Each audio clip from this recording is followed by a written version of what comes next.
And here we are in the West, going about our daily, regular lives. It's such a strange reality in modern times. Is there a religious thread or a sub-thread of this present war that began when Putin's forces launched an invasion into Ukraine on February 24th of last year, nearly 9 months ago today? That's what our two speakers are here to talk about with us. One, a Ukrainian Orthodox monk, as he puts it, who now teaches theology in Sweden, but for many years taught in Kiev, in Moscow, and in Minsk, as well as California. And another voice, a Croat who grew up in then Yugoslavia and has taught theology and ethics in Croatia and in California, and now for more than 2 decades at Yale Divinity School. Our goal this morning is for our speakers to kind of give us a window into their own stories, which inform this horrible war, and then some of the broader publicly minded frameworks that come from wrestling theologically, as well as just wrestling personally with the reality of war. And as Miroslav asks in this wonderful book, which is called Exclusion and Embrace, had a reprint in 2019. It won the Grammire Award. It was named by Christianity Today as being one of the best books of the 20th century. As Miroslav asks, best religious books. Is there any other kind for Christianity Today? But how does one remain loyal to the demands of justice for the oppressed, and yet also to the gift of forgiveness that the crucified offered to the perpetrators? Or for him, as his teacher asked in 1993, can I embrace a cynic? So I hope both of our speakers will shine light into some of the religious dynamics in play today in Ukraine and the tensions between Russia and the West, and also offer some of these larger norms, perspectives, frameworks, theological sort of reflections that have emerged out of their own wrestling with these issues, ethnic cleansing, divine, even reconciliation. Our plan is to hear first from Cyril for about 25 minutes with a particular lens on Ukraine, and then from Miroslav for 25 to 30 minutes with a window into his own story and some of these larger frameworks at the intersection of theology, ethics, and society, frameworks that may help us for covering some of these topics. You get their bios in your program, but just to supplement them a little bit, Markham Hydrate, Cyril Overoen is professor of ecclesiology and international relations and ecumenism at the Stockholm School of Theology in University College of Stockholm, in Ukraine. He began his studies in theoretical physics, and then continued wrestling with these larger questions and pivoted to theology, taking a study at the Orthodox Seminary and Academy in Kiev. He then continued to study in Athens, Durham, and UK, where he earned a PhD in post-Chalcedonian theology. He's since taught in the places mentioned, but Kiev and Moscow in particular, and he's held fellowships at Yale, Columbia, and Canada. Since 2019, he served as president of the Ukrainian Patristic Society. Especially commend to you his short book of political orthodoxies, the unorthodoxies of the church creed. Can today's Orthodox churches, he asks, turn away from political orthodoxy and embrace of power, and their embrace of power to a renewed apostolic patristic track? And Miroslav Volf is a Protestant theologian, and public intellectual, Henry Wright Professor of Theology at Yale's Center for Faith and Culture. He taught Evangelical Theological Seminary in his native Osijek, Croatia, for 8 years, taught at Fuller, and received 2 advanced degrees under the venerable German theologian Jürgen Moltmann. His focus, how does Christian theology come to bear on broader public life, the broader questions, our culture, politics, economics.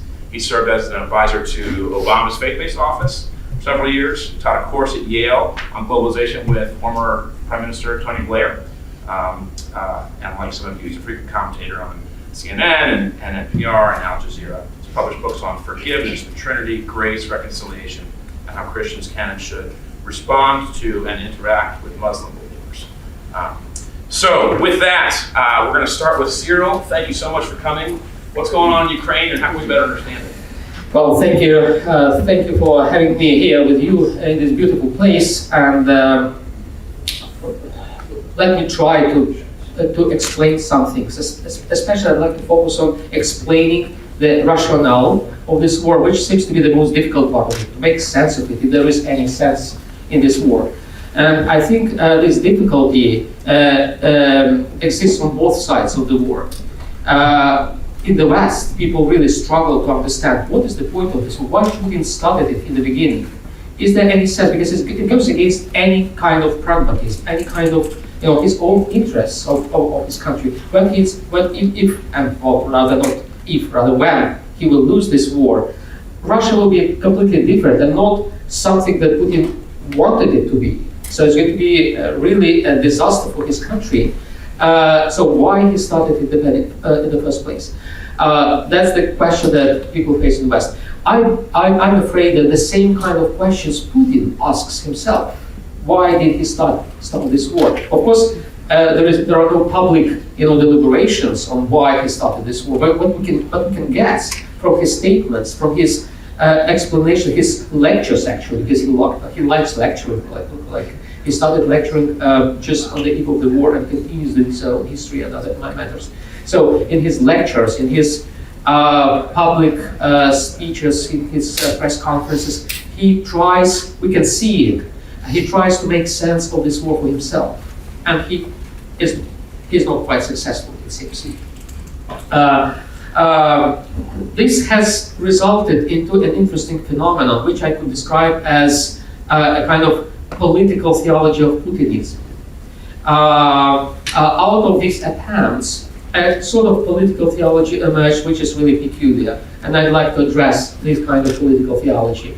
Well, I started explaining this theology before. Well, we don't usually say it before the war started, because the war started in 2014, and this war just escalated in February 2022. So in this book, actually, I try to explain some reasons why this war that started in 2014 happened, and now with the escalation, there are more reasons that I see that the way how I would explain this escalation would not be very much different from my explanations in this book. So it's a sort of continuum in the political theology that became more elaborated upon after the war escalated in February 2022. Let me illustrate this political theology of Putinism by a recent post on the Russian social media, Telegram, which is a very popular social media in Russia nowadays, by the former president of Russia, Dmitry Medvedev. He played a rather humiliating role of Putin's placeholder between 2008 and 2012, before the first two, after the first two terms of Putin as a president and before he resumed power in 2012.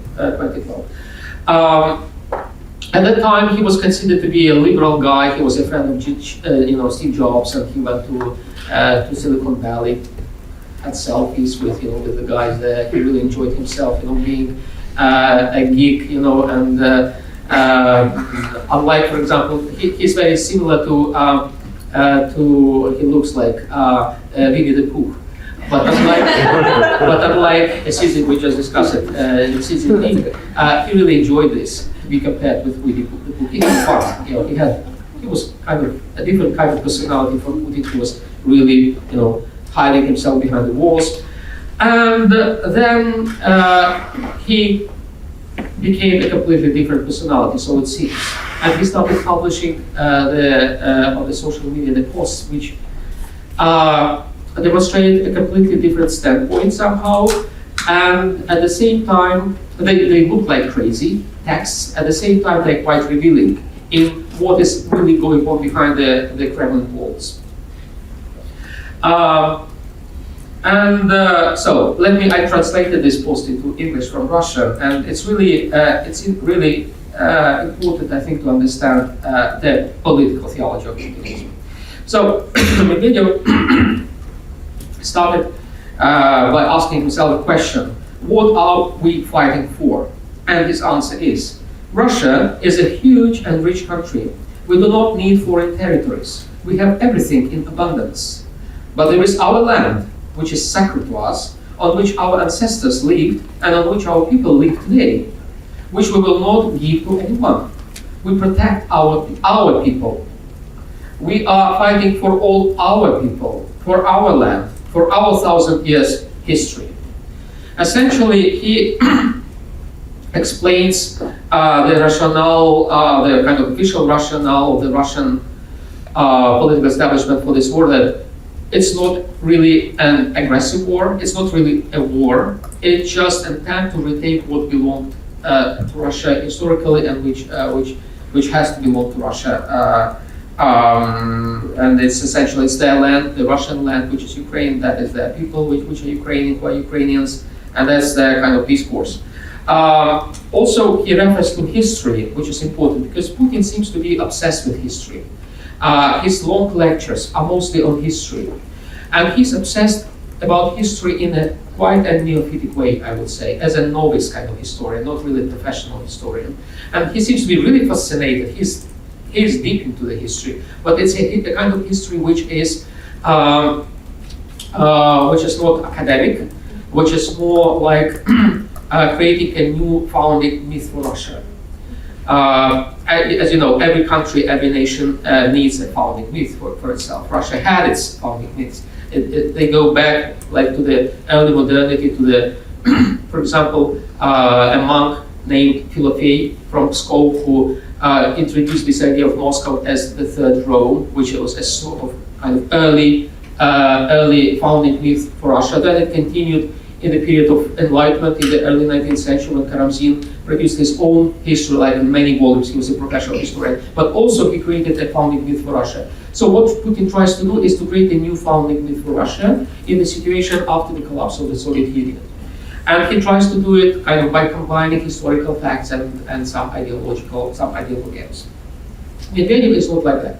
He doesn't seem to be very much interested in history. He mentions it because it's important to make a reference to Putin, but he stays away from history. What he actually tries to emphasize, and this is his difference from Putin, is exactly the metaphysical side of this war. He seems to be more metaphysical than Putin is. And it becomes clear in how he continues his exposition of this rationale of the war. So he then asks his question, who is fighting against us? And his answer is, we are fighting against those who hate us, who ban our language, our values, and even our faith, who spread hatred towards the history of our fatherland. A part of the dying world is today against us.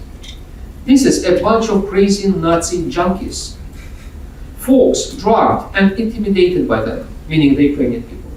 And the crazy Nazi junkies are Zelensky and the company. And a large pack of barking dogs from the Western Canal. With them, there is a motley herd of drunken guilds and narrow-minded Philistines from the collapsing Western Empire, with saliva flowing down their cheeks from degeneration. Imagine, is the guy who is like in charge of the Security Council in Russia and the former president of Russia, the friend of Steve Jobs. They have no faith and ideals except for obscene habits invented by them, as well as standards of doublethink. They deny the morality bestowed on normal people. Therefore, by having reason against them, we have acquired sacred power. There, kind of the language of sacrality comes in. And it's important to stress sacred power. So they consider themselves as having a special mission from God, who has endowed them with the sacred power to fight, to save the world from itself, and to fight for very sacred, noble reasons. This is a sort of exceptionalism, and they perceive themselves like really a city on the hill, exempted from the rest of the world, which I believe explains also the unprecedented Russian brutality, because it's a very brutal war, very probably even the Germans, I mean the Nazis, the Gestapo didn't do the things that the Russians do, and we see as we liberate the territories, we see the kind of the torture rooms and how they treated people, how they killed people. It was really in a very brutal way. And I tried to explain to myself why they're so brutal. My explanation is that when you have this feeling that you are special, you have a special mission from God, then you're not bound by normal moral norms. Then you are free to do whatever your mission requires you to do. So I think the brutality is connected with the idea of messianism, with the idea of exceptionalism. And that's one of the, well, at least it's my explanation of this brutality. And Medvedev mentions to this that we have sacred power, so in the name of this sacred power, we do all those atrocities. Then Medvedev poses the question, where are our old friends? And by old friends, he means the Western allies, the Western countries, and those Russians who became enriched and benefited from Putin's regime, and they decided to leave, including like Tunis. There is a bunch of those old friends living here in this place, actually, in the neighborhood. They really prefer Kapfara is their favorite place. I'm not joking, it's really so. And it's, if you go, I just flew to the Nice airport and I saw a bunch of Russians, flying from Dubai to Nice, obviously quite rich people. And there are many of them here. So, Medvedev speaks about also those people who live now in Kapfara. And he answers this question. We have been abandoned by some frightened partners, and we do not care about them. So, they were not our friends in the first place, but just random companions, sticky and hangers-on. The cowardly traitors and greedy defectors retreated to distant lands, let their bones rot in a foreign land, meaning here. They are not among us, but we have become stronger and cleaner. So that is another kind of reference to a religious category of cleanness, kind of spiritual cleanness. They believe that by getting rid of those companions from the past, they become really cleaner. Then Medvedev poses the following question: why were we silent for a long time? And he answers, we were weak and devastated by the emptiness that followed the collapse of the Soviet Union. Now we have shaken off the sticky dream and the dreary haze of the last decades, into which the death of the former fatherland plunged us.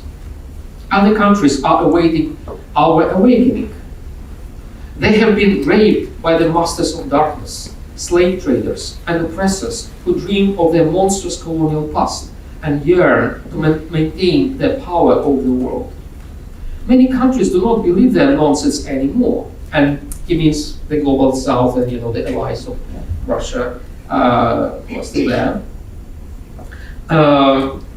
So they don't believe anymore in their nonsense anymore, but are still afraid of them. Soon they will wake up completely.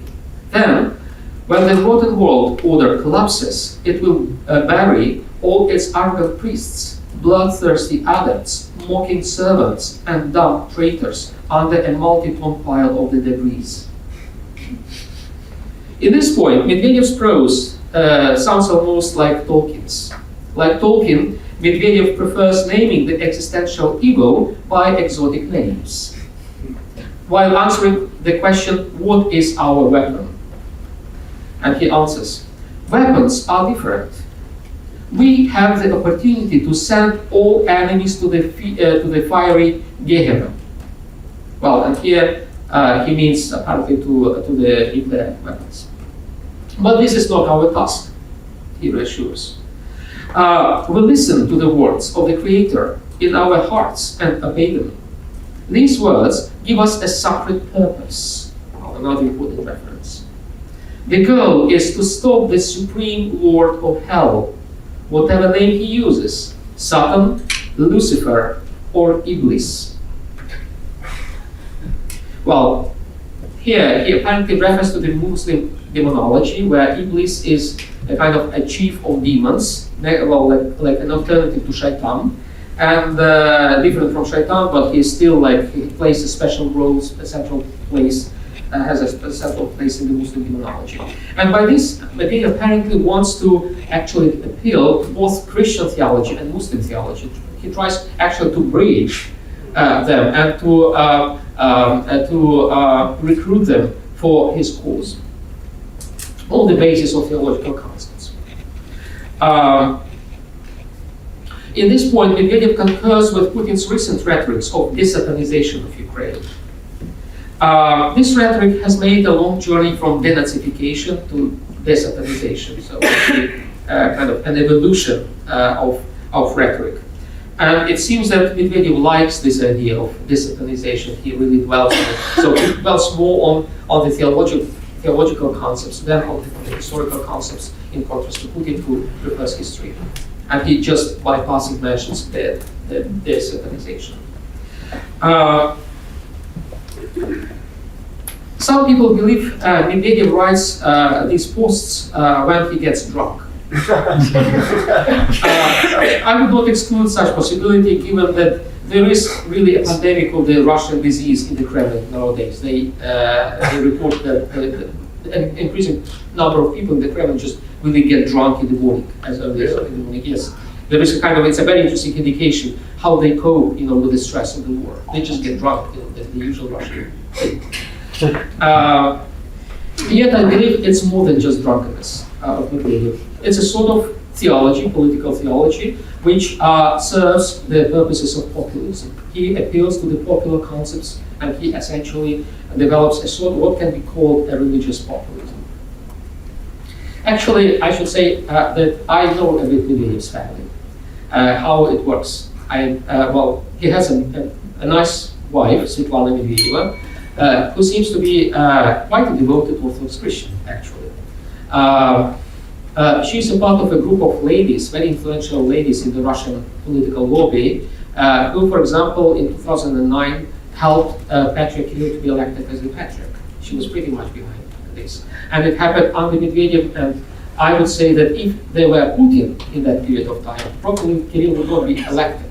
He was really promoted by Medvedev's wife and Medvedev himself. So she's quite a devoted Orthodox kind of Christian. Imagine those ladies; they are really rich, and they would go to New York, to St. Vladimir's. To Jordanville Seminary, the Russian Orthodox Church outside Russia Seminary in Jordanville, New York.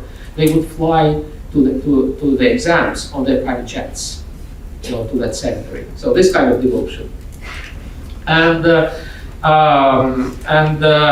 Medvedev himself is not the same kind of devotion. He's a secular mind. He's not really very much into religion, but he is, as we call it, under the hood of his wife to a great extent. He's really his wife's man. Wow. She's really a powerful woman, and he is not that powerful as a personality. I mean. The same, by the way, they said about Lyudmila Putina and Vladimir Putin himself. So he used to be like under power to the extent that he could not tolerate anymore. That's one of the reasons they say why they eventually divorced. That was rich wife, and Vladimir Putin is today considered to be a single, right? He's a divorcee, even though they never married properly. Well, the greatest. Well, probably under the fake names, and he has daughters. So it's a tricky that you can date Vladimir Putin, but that could be a double Putin. Can you just say, you were saying that he was under the control of, Vladimir Putin was under the control of? Both. His third wife? Both. Well, actually he had at least 3 wives, or 3 women who brought him children. We don't know how more wives he had, women, apparently.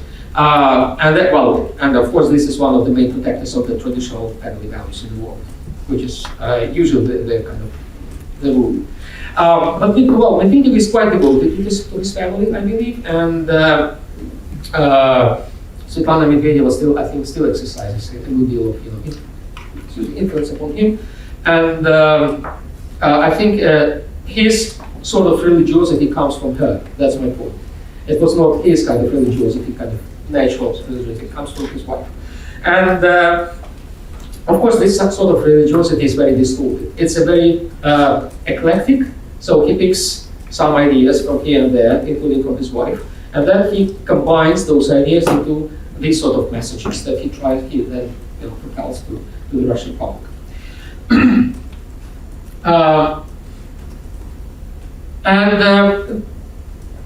His messages, his posts indicate that there is an increasingly more elaborated theological language employed by the Kremlin. I remember very well. I was still in Moscow. I worked with Moscow Patriarchate with Patrick for a long time, and I remember very well when the Kremlin started using the language which had been produced by the church. It was like approximately 2009, 2010, when they started speaking officially. I mean, in the Putin speeches, in the statements from the Kremlin, they started using the phrases like the traditional values, that kind of language which had been offered by the church to the Kremlin. Nowadays, recently Putin signed a law which is called for the protection of the traditional values. It's not just a language anymore. It's really laws, as a court of law that, they say protects those. Is supposed to protect those values. So it's more than just a language nowadays, and the language, the intensity of this theological language has increased in the recent time, and this is an indication for me that they're really struggling with justifying this war. And if you don't know what to do, how to explain something, just go to theology and ask theologians. That's what they do usually, and that's exactly the case with Putinism. Therefore, I would yes, and this language is an important point that I wanted to say. It's not just it's important not just to explain this war for themselves, but also it's explained this war to the Russian people. Theological motivation was used by the Kremlin's propaganda as early as 2014 to start this war. I said that it started in 2014 with the annexation of Crimea and with the proxy war in Donbass. Then there were messages, there were signals from the Russian propaganda that this war was something special. It was a holy war, against the evil West for the protection of Holy Rus. But at that time, this kind of rhetoric motivated the soldiers on the ground. So people came to Ukraine to fight in the name of those ideas, many of them. There was even a battalion, a special battalion called the Russian Orthodox Army. So they were clearly motivated, by religious ideas. But the things have changed since then.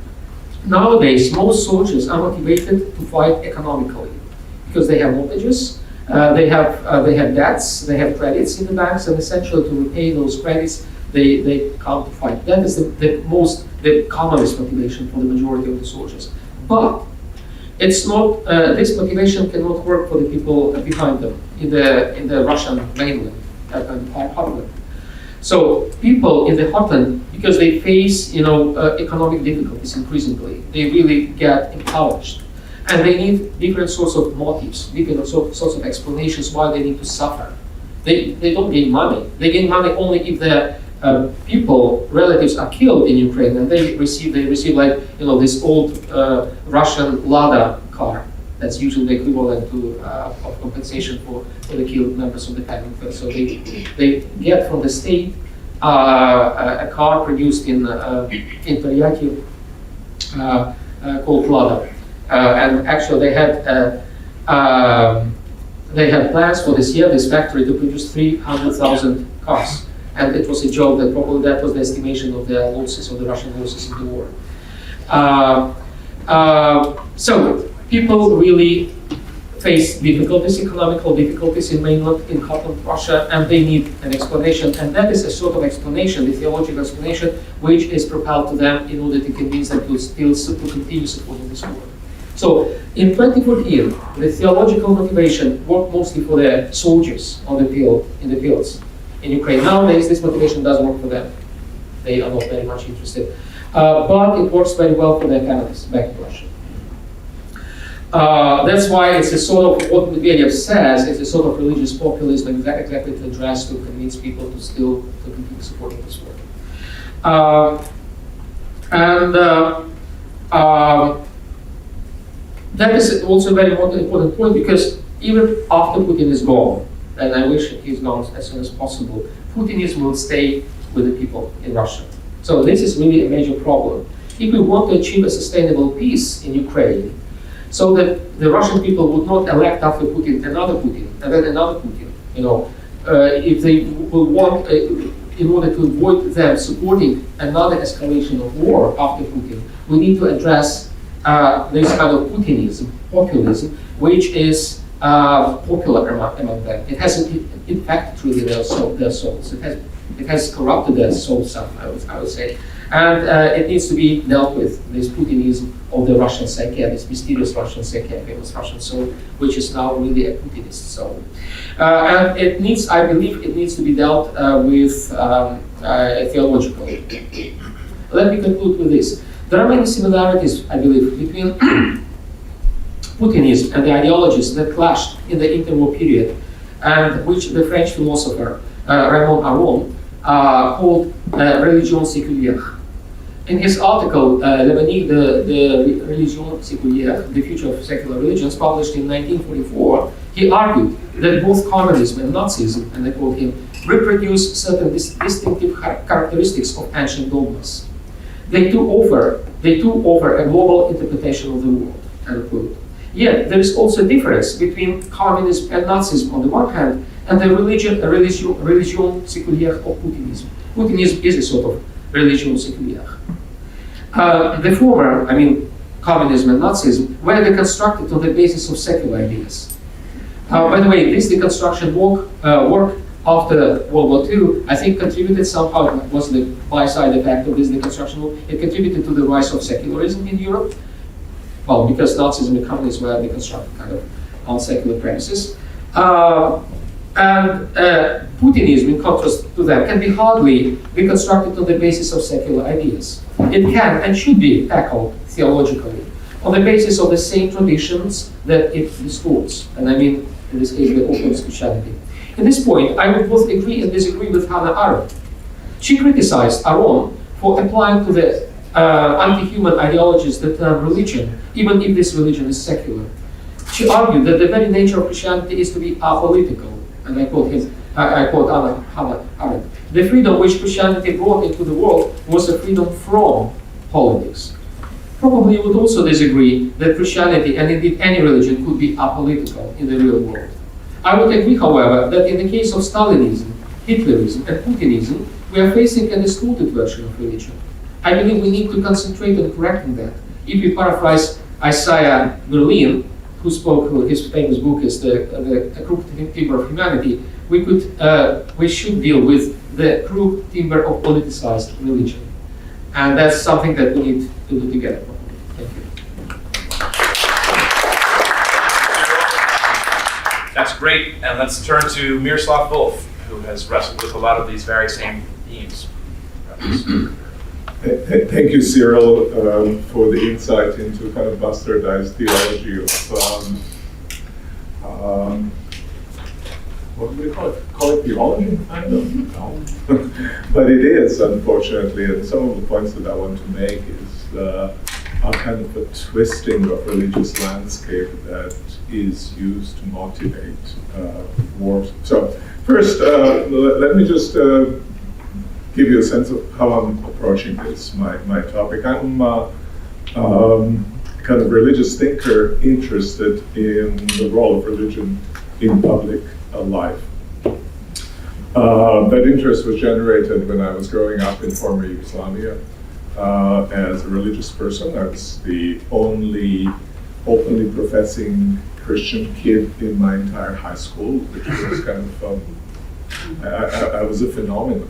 And they didn't quite know what to do with me, but obviously religion was suppressed, and suppressed by a kind of bastardized version of Marxism, a kind of Marxist Enlightenment critique. There are kind of sophisticated versions of Marxist critique, so don't take me to mean that all Marxist critiques of religions are problematic. They're problematic, but they're not bastardized. And that's we experience this kind of critique which amounted when I was growing up. So Christians believe that God is the Holy Trinity. 1 plus 1 plus 1 cannot be 1. That was the level of the critique, right?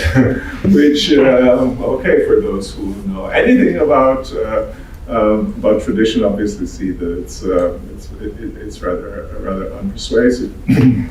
So I'm interested in kind of how the religion functions in contemporary societies, but also I am interested in the kind of constructive, normative side of religion. I'm a theologian. I'm not just a person who does religious studies. So that's as a background.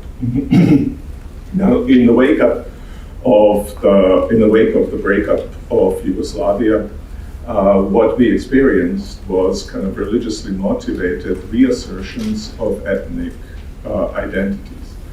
And at that time, that was late 80s, beginning of 90s, globalization processes were in full swing, as you would recall, and were highly celebrated. The world was uniting, but Yugoslavia was falling apart. And often the sense was, what are these barbarians in Balkans doing when the whole world, Europe included, is uniting, kind of in a sign of unenlightened barbarity. Alan Finkelkraut, I'm not sure whether I'm pronouncing that name rightly, how can one be a Croatian? Tries to pick up this idea. Why would anybody want to be a Croatian?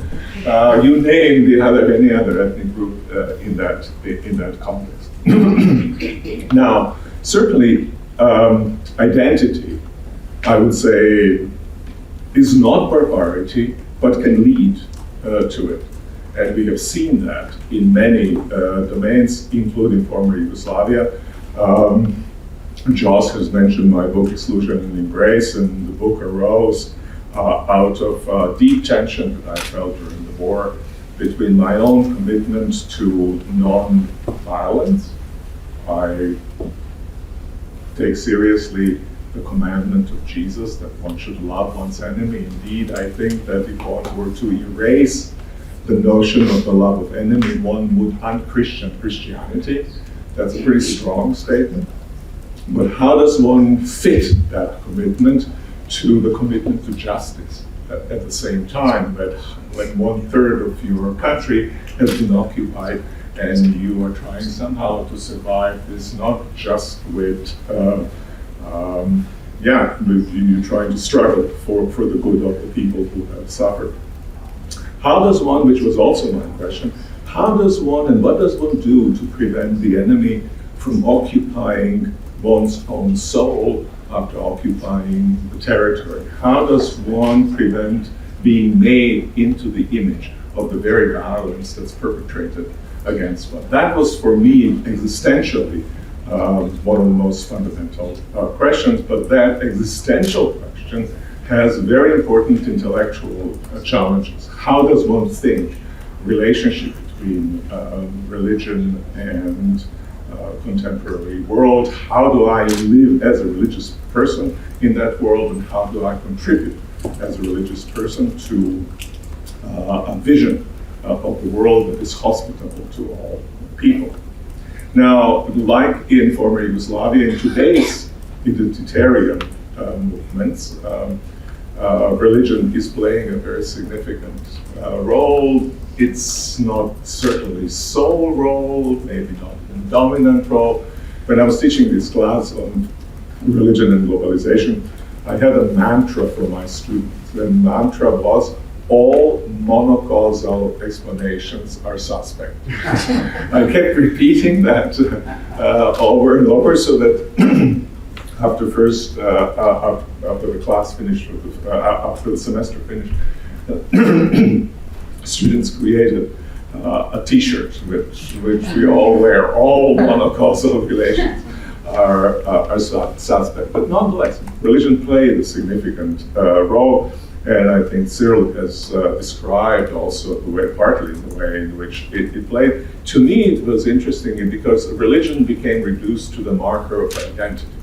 And probably the most famous case is this sign, right? You will recognize that. This is not a botched peace sign, as you well know, right? So the thumb sticking out, but rather it represents a certain form of Christianity, a certain form of Christianity that crosses, that suggested crossing oneself with three fingers put together and two fingers pointing down, which are three persons of the Holy Trinity and two natures of Christ. And now you are in the thick of theology, right? Those are the most sacred theological doctrines of the Christianity. But if you see a fighter riding on a tank flashing this sign, none of that theological content obviously is on their minds. That is a religion that has been completely hollowed out of its internal content and functioning simply as a marker of identity. This is us over against whoever is them.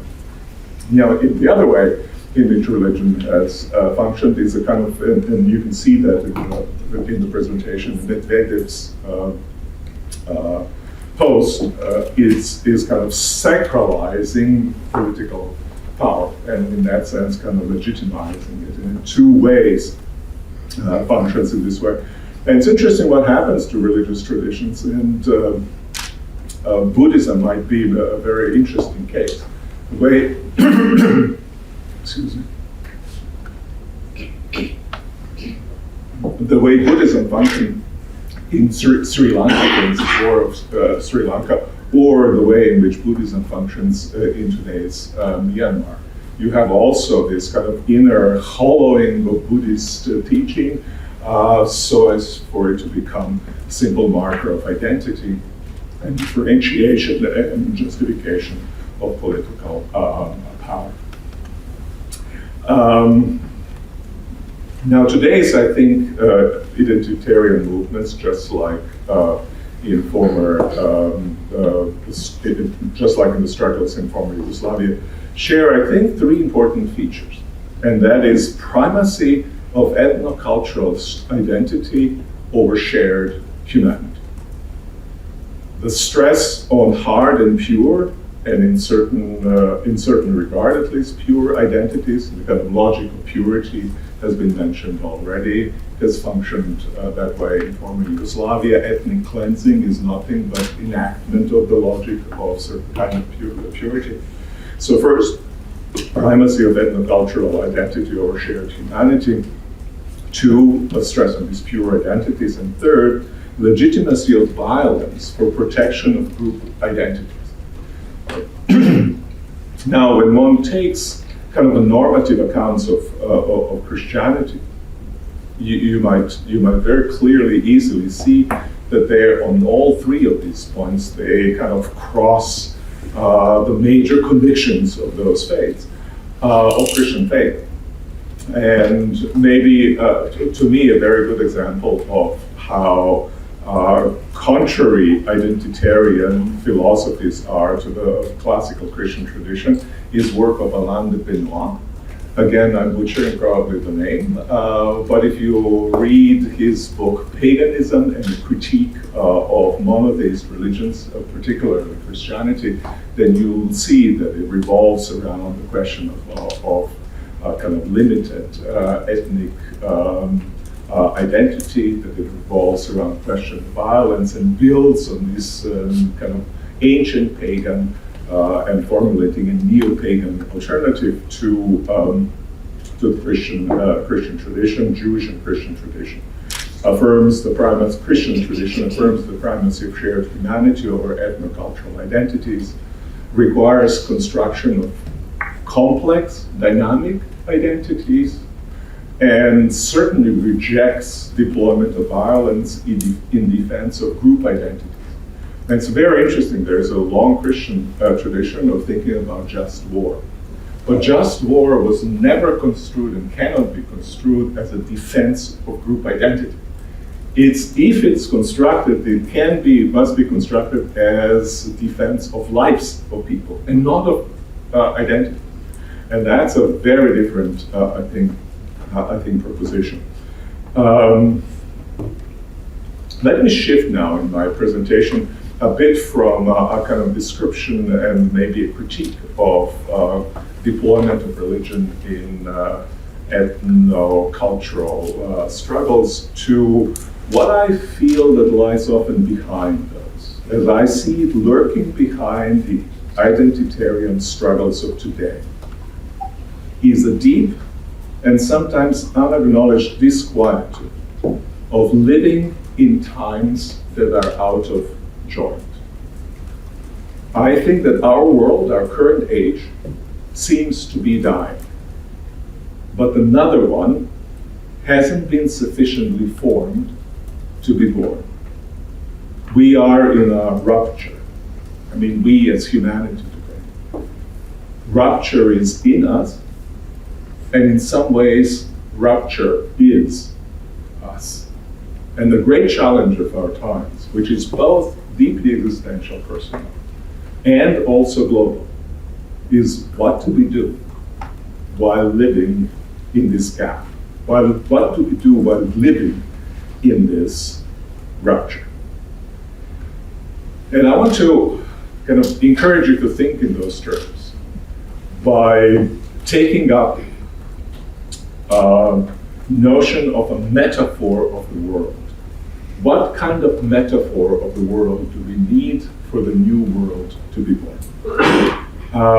The idea comes from a poem by American poet Archibald MacLeish. And portion of that poem goes like this. A world ends when its metaphor has died. An age becomes an age, and all besides, when sensuous poets, in their pride, invent emblems for the soul's consent that speak the meanings men will never know, but man-imagined images can show. It perishes when those images, though seen, no longer mean. The world perishes when some such images, though seen, no longer mean. Now, I didn't plan this, but I want you to stop at this moment and think maybe for a minute or two of the metaphor for the world. For you, what would be a metaphor for the world to be born? And just imagine, remember, this is a poetic work. Or you can put it this way, this is a normative work. You're imagining, dreaming up a world. But of course, dream, even very small dream, is not just an isolated thing. There is no such a thing as an isolated dream. If you dream of working a particular job, as an engineer, a baker, a lawyer, a teacher, journalist, you are also dreaming of clients, of ingredients, a whole legal system, of students in the school, of institutions, of modes of communication, of audiences. Hope for joy, very, very personal. And you will find that joy too is woven into the tapestry of the world over which it is right and good to rejoice. Dream of a home, and you will find yourself inevitably dreaming of some combination of neighborhood, geography, physical structure, things both comforting and useful, and crucially of other people inside and outside the home that makes it what it is. When you dream a life, you dream a world. Take a minute and come up with a metaphor for yourself of a world, and I'll return to the last part of my comments.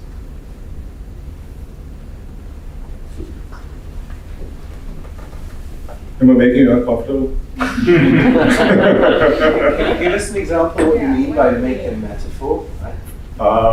Give us an example of what we might come up with. Or like if you taught at Yale, like what's the right answer? What's the right answer? No, there's not. So, proletarians unite. That's not a metaphor. That's Well, it's a slogan. It's a slogan, but it's an image of something, right? Or you can. So I will try to explicate the metaphor of home as a metaphor of a world That you want to see. that I want to see. Foundational. Foundational, yes. That is to say, I mean, I can, yeah. Or to give me The beloved community. the beloved. There we go. The beloved community, or. A community of shared prosperity for mankind. Who's saying that?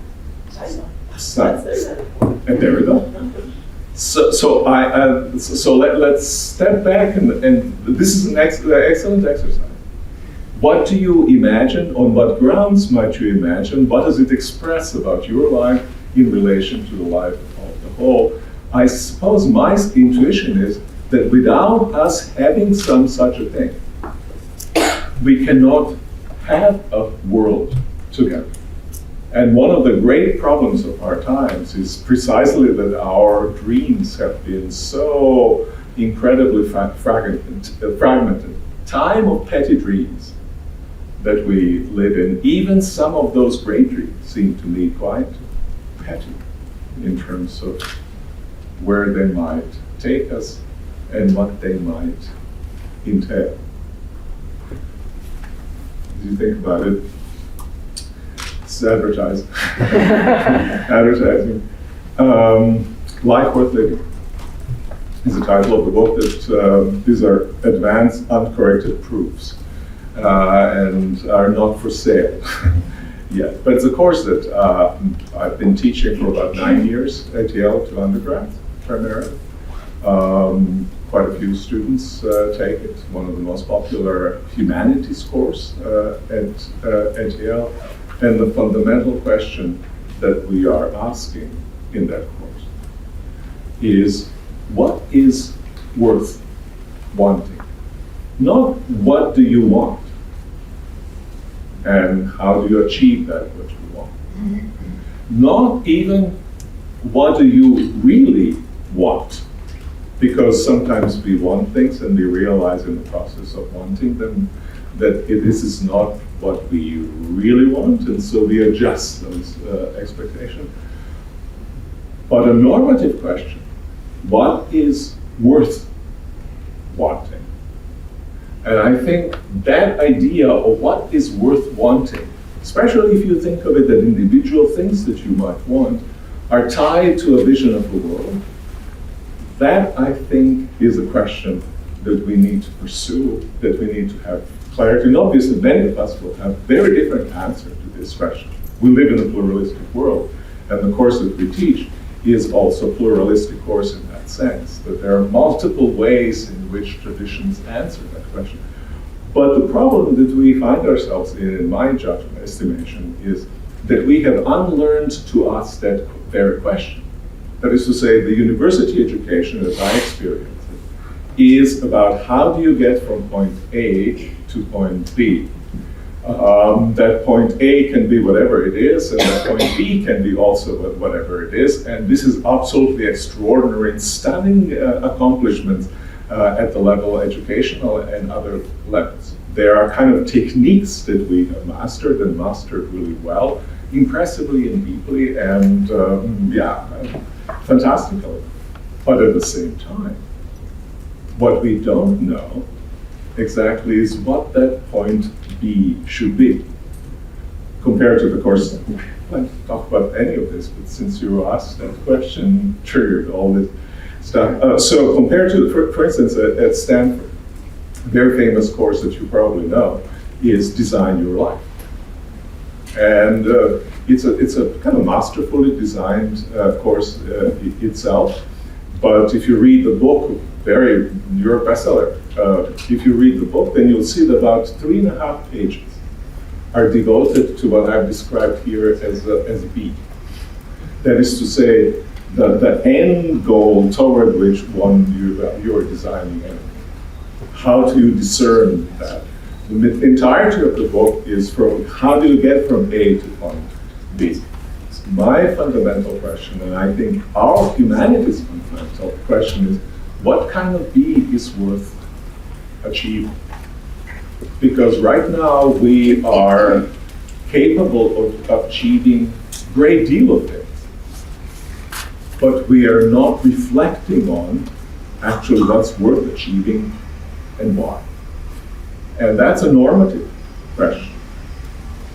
And that question is the one on which the future of the world begins. That question is the one which is expressed in a dream, which is expressed in a metaphor that somehow also has to be motivated.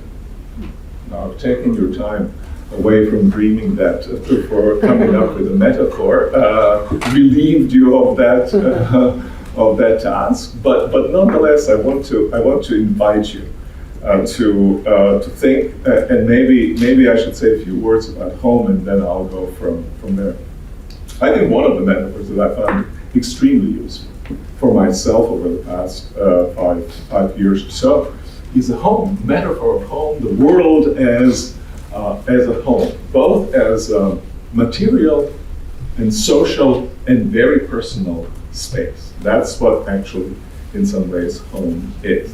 Now, some of you will know that especially the identitarian movements today rest on a critique of modernity, and that critique of modernity partly is tied to, Roger Scruton expressed it, that modernity is oikophobic. That is to say, it fears home, and it fears home because homes have boundaries. Homes have certain kind of internal coherence, and modernity is predicated on the idea of crossing those kinds of boundaries. Modernity is individualistic. Homes cannot be understood as individualistic, and so home ends up being a very uncomfortable metaphor, and home ends up being the metaphor that always is in opposition to other homes. I have a home in opposition to other, not just in distinction, but also in opposition to other homes. And home, metaphor of home, as was in the case of the World War II with Nazism, as it was the case in the identitarian movements, is then used more as a fortress to push us against the others. Now, what if you imagine the whole world, the planet, as a home? And imagine planet as a home of homes.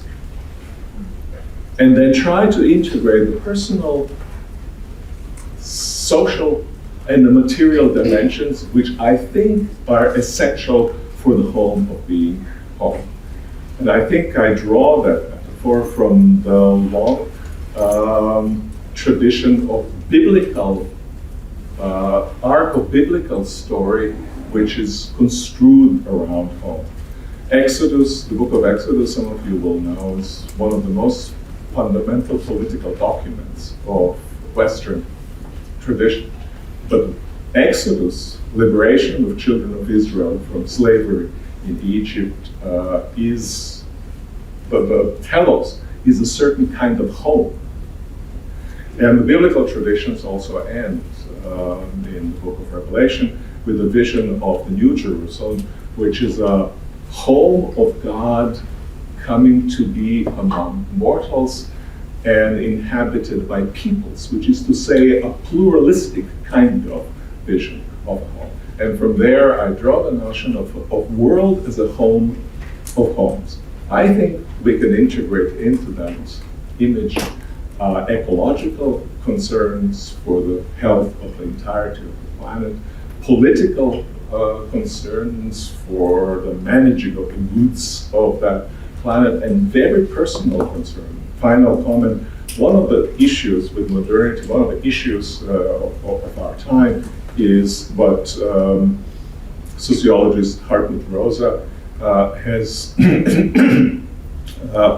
addressed in his book Resonance. I don't know if you're familiar with this book. Rosa is fairly familiar in German sociological circles. The book is called Resonance, and the basic argument of this 900-page book is that we need to find that modernity is characterized by the fact that the world has become stumm.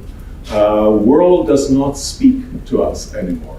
It has become the world of things, in a sense, that are not, with which we do not resonate. How does one return the resonance to the resonant relationship with the world, which alone can motivate deeper engagement with things and respect for things qua things, rather than simply objects of utility, which is what you have in a home, right? A good home, you come and everything speaks to it in that home. A smell whiffs from the kitchen, that's being cooked right there, and the whole history is in that really whiff of from the kitchen. You come in, and maybe there's a chair in which you've been sitting for a while, and this is your chair. And when you put your hands on the arms of that chair, you kind of recognize you are at home. Modernity has robbed us of this, and we need return to resonance with the world. We need return to seeing the world as a space which is ours, for which we care, and to which we belong together, distinct and different that we are. My metaphor for a world, some kind of a home. What's your metaphor? Thank you, Miroslav. All right, I neglected to mention that restrooms are just down this hallway and to the right, so it's adult learning, come and go as you see fit. And we're gonna go about 25 minutes with questions now, and then take a break for coffee and then come back. And the plan basically is to go to about 11:55, and then we'll walk across the hall for lunch. And the first question out of the gate is from Marianne Kahn at the Times. You're on. Can you hear me? A question for Cyril. I wanted to ask you about the figure of Alexander Dugin and how he fits into the political theology of Putinism. So he's held up, maybe erroneously, by in the Western media as the intellectual forefather of what you describe as the political theology of Putinism. And how does his critique of modernity fit into what you described? And also, I mean, maybe that I spend too much time in the dark parts of the internet, but I've noticed that Dugin's philosophy is also being taken up as theology for some Christians, for some Muslims, as a very coherent and intellectual way of thinking about the world. And it seems to be difficult to divorce him from Putin, but can you do that and then look at Dugin on his own terms without everything that's going on right now? Yeah, thank you so much for this question. This is quite often a common question that people ask about his role in forming Putinism. Well, I think Dugin is more serious about theology than Putin or Medvedev or anyone else in the Kremlin, because his background is really religious. He comes from the Old Believers family, which was actually, interestingly, non-believers are non-conformists in Russia. They were never like with the state. They were oppressed by the state. And Dugin demonstrates this mentality of being like, of preferring to be on the margins. Even now, when he has become so much popular, he stays somehow from the center, from the mainstream Putinism. And there are also other reasons for that. First of all, Dugin is really an elitist thinker. He is not a thinker for the masses. That's why I think his role is overestimated in the West. He doesn't appeal to the Russian people, to the masses. His ideas are too complicated even for himself, I would say. Well, sometimes, well, he's just like Medvedev. He gets intoxicated, and writes things which don't make sense.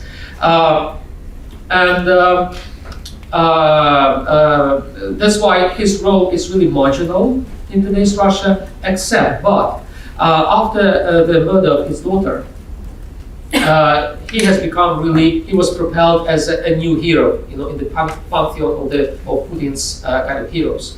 He was awarded some kind of award, and Putin personally addressed this murder, and Dugin became promoted not as a philosopher so much, but as a father of a daughter who was also herself a philosopher who suffered, because of this killing. Even the Pope Francis, mentioned this. He said that, well, look, an innocent child was killed, in Russia, and how we can tolerate it, even though that she was not a child, she was a very convinced Putinist. She was really an ideologist. She really wanted this war to happen. She endorsed this war.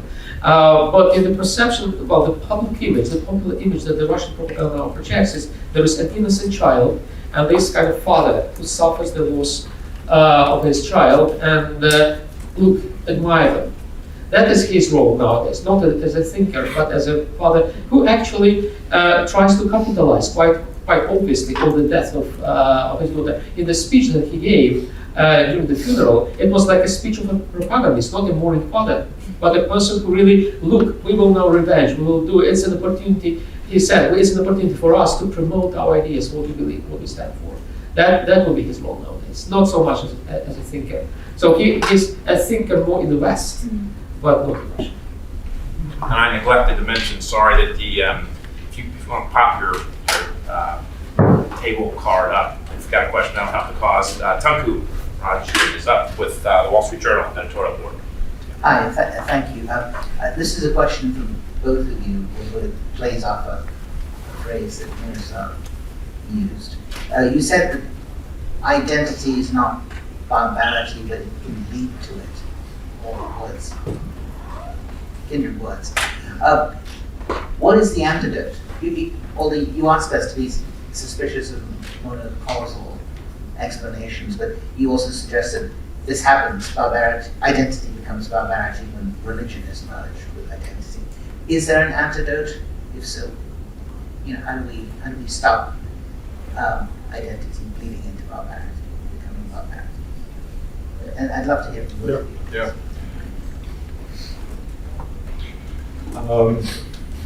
you. Some of I think antidote against bad religion, you can think of it two ways: no religion at all, or better religion. I think prospects of no religion are relatively low because there's some kind of form of normative vision is going to be deployed, which will have either be a religion or function as a religion.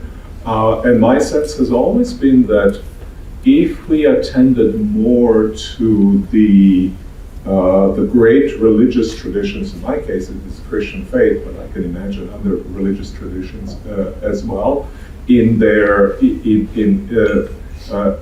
as an extended forms of debate over centuries, that in them we do find a kind of visions that can push against this kind of barbaric forms of identity struggles in which we're often involved.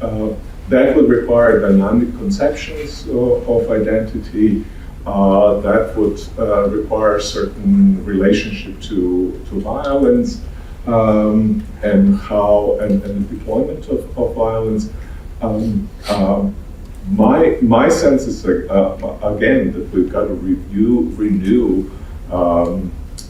the kind of the search for what truly matters the most, because these heavy investments in identity of this sort and of religion as guardian of those identities seem to me always to come emerge at the expense of the kind of the profound sense of what life is truly, what kind of life is truly worth living. Now, this is obviously answer given by a philosopher, theologian. There are political forms of answer to it. There are economic kinds of dimensions of this answer, and I'd like to invite folks to contribute to those. I think identitarian struggle are in part because, to continue with my image of home, if you imagine the world as a home, and if at one end you have a person who has $2 million a day, and another end you've got a person who has maybe $1.50 a day and a pitcher of muddied water to drink and barely any food to eat, you can very easily see why a certain forms of identity would form in struggle against the kind of incredible oppressive character of the situation in which we find ourselves, and so forth. Briefly, how to deal with the religion that turns into identity, I think, is to make identity, to devote it back to religion somehow, to the tradition that had produced this identity. That's actually one of the main points that I wanted to make in my presentation. In order to deal, for example, with Putinism, which is a sort of identity, because Putin essentially harvests on this identity, and we saw it in various posts. There are also two ways to eliminate this tradition altogether, the tradition that had propelled this distortion of tradition, or to go back to the tradition. Go back to the tradition that had been distorted. So my point is that it would be probably a wrong way to apply completely secularistic kind of criteria to deconstruct Putinism. It should be deconstructed only on the basis of religion by harvesting from the religious tradition and by deconstructing the religious tradition itself. I mean, in my case, the Orthodox Christianity can help us, I believe, to deconstruct Putinism that has distorted this tradition. So that would be my concept. Why don't we jump next to Mara Gay from the New York Times editorial board. Thanks, Josh.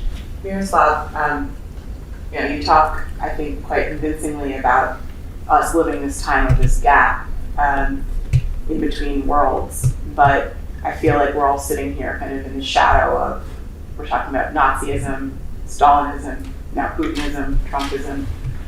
So maybe this is certainly not a question just for our time, but I do wonder, I mean, it feels to me that some people are committed, as I believe you are, just listening to you and meeting you yesterday, some people are committed to the human experience, but others are committed only to themselves and their own human experience throughout time. So I wonder what your perspective is on how to grapple with that. Do you engage those people? Do you carry on with the work that you're talking about in spite of them? What are your thoughts on this? I find that it's very tough to engage today across the hardened line of difference. People have called me a theologian of the bridge, and the book Služba and Embrace was an attempt to create a bridge, to think of the faith, Christian faith, as a kind of reconciling faith, bridge building. I've done that in relationship to Islam and Christianity, and my experience in the present moment is just as it was with sometimes some really fundamentalistic forms of Islam. When I have engaged in Muslim-Christian relation, and I had some of the very fundamentalistic, either Muslims or fundamentalistic Christians in the audience, it was very clear that any attempt at reconciliation would be understood always already as a weakening of the position, and therefore is directed against one or the other, or is perceived as directed against the other side. As many know, in the war situation, that's exactly it. If you try to defect a bit and see things from the perspective of the other, you already are involved in the act of betrayal. So I find that in many situations we are like that in the United States, where people simply do not have sufficient freedom to step out. I take it that requires of us, one, to continue being committed to the reconciling process, notwithstanding.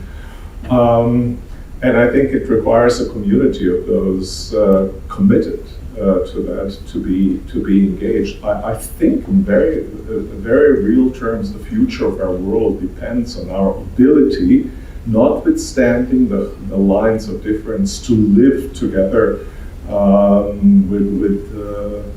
in some sort of peace, maybe too strong, but at least in ways in which wouldn't deepen those lines and destroy our lives. That's partly what motivates this work on life worth living, because it is a pluralistic conversation, and we need to learn how to do this conversation across the lines of difference. That's very hard these days, and it's an important task, yours and mine. Let's see if we can maybe get one or two more questions, and then we'll break it. Katrin Van Holt, New York Times, Berlin Desk. Hi, thank you both for your presentations. I cover populism, and I've been dealing a lot with far-right extremism across Europe, but particularly in Germany. And what struck me over the last few years is how Putin has become a figure that people admire. He turns up in chats and, is kind of revered. What's interesting here, and I'm just sort of playing devil's advocate, I don't have the answer, is the sort of focus on religion that particularly you, Cyril, focused on. The people I talk to speak about ethnicity. They talk about Putin as a protector of white Europeans and of sort of European nations. There is an element of we don't like Muslims, and religion in that sense creeps in, but it's a very superficial level. So I wonder to what extent you believe that the kind of Medvedev-type argument and rant is actually efficient. My sense from the kind of radicalized Putin admirers in the West certainly is that it isn't, that actually it's the secular, it's in some ways the Nazism variety of secular ideology that is powerful. And so I wonder to what extent this fad at the moment of focusing on Dugin and of actually looking a lot at the religious aspect of this is a distraction from something that's much more, good old familiar racism, anti-Semitism, conspiracy theory. Yeah, an excellent question, difficult to answer really. I believe Putin managed to convince people from the unbridgeable communities, like alt-right, alt-left communities to believe it. So it's a paradox that he is revered not just among the conservatives like in Europe and Germany, he's also revered in Latin America or Africa, among the anti-colonial folks. That hence is the reference of Medvedev to those, against oppression, against the imperial powers and so forth. Essentially, Putin acts as a postmodernist, in a sense. He plays with ideas. He sells those ideas to different groups of people. Those ideas are irreconcilable. They don't kind of match each other. But he's successful in selling them separately to different groups. That's why he's admired by the nationalists in Europe or by the anti-imperialist globalists, in the global South. The thing is that he doesn't believe in those ideas. He plays them. And essentially what he really wants, he wants to destroy all those, folks in Germany, nationalists and so forth. For him, they are the rotten West, still, all of them. Not just, the liberals, all the kind of groups of, including Alternative for Germany, for example. For him, they are not worthy to be, to deal with. But they believe that he is for them, he stands for their values, which is wrong, which is really exactly a misconception of what Putin tries to achieve. He wants to destroy the West, all West. Just on that point, the first international leader to visit Putin after, I think, the day of the invasion was Imran Khan, who went to Kremlin and sort of bestowed Putin as the great defender of Europe's Muslims. Sorry, Imran Khan, who was then still Prime Minister of Pakistan, was the first international leader to visit Putin the day after the invasion and held up Putin as the great defender of Europe's Muslims and the only defender of Islam in a continent which is rife with Islamophobia. Yeah. So he played that card. He plays all the cards, including the Islamic, and that's hence other reference to Iblis, for example, in Medvedev's was Putin really tries to project his messages in a way so that the Muslim communities would subscribe to them, even though what he does essentially he's destroyed, like what he does in Syria, he destroys Muslims, well, Christians as well. Those counter bombardments of Aleppo, for example, killed mostly Muslims. In Chechnya, for example, he destroyed Chechnya. Well, we say that the Chechens are now benefited, by Putin's regime. No, it's just one ape, one clan in Chechnya, Kadyrov's clan, which is benefited. The rest are oppressed. People disappear. People get killed, and they're Muslims. So no, what he did in Crimea to the Tatars, he eliminated every Muslim group in Crimea that disagreed with him. So it's exactly like that. He pretends to be protecting the Muslims. Essentially, he kills Muslims in bunches. And remind us just of the demography real fast. That 146 million people in Russia, 3 million people in Ukraine. Yeah. How many people are Orthodox Christian, Orthodox Church members in those two places? Yeah, well, in Russia it's mostly the identity thing, like Miroslav has indicated. Imagine that maybe 3, maximum 5% of the Russian population would be churchgoers, would go to the church like for the major feasts. Otherwise, like over 80% would identify themselves as Orthodox, but it's just an identity thing.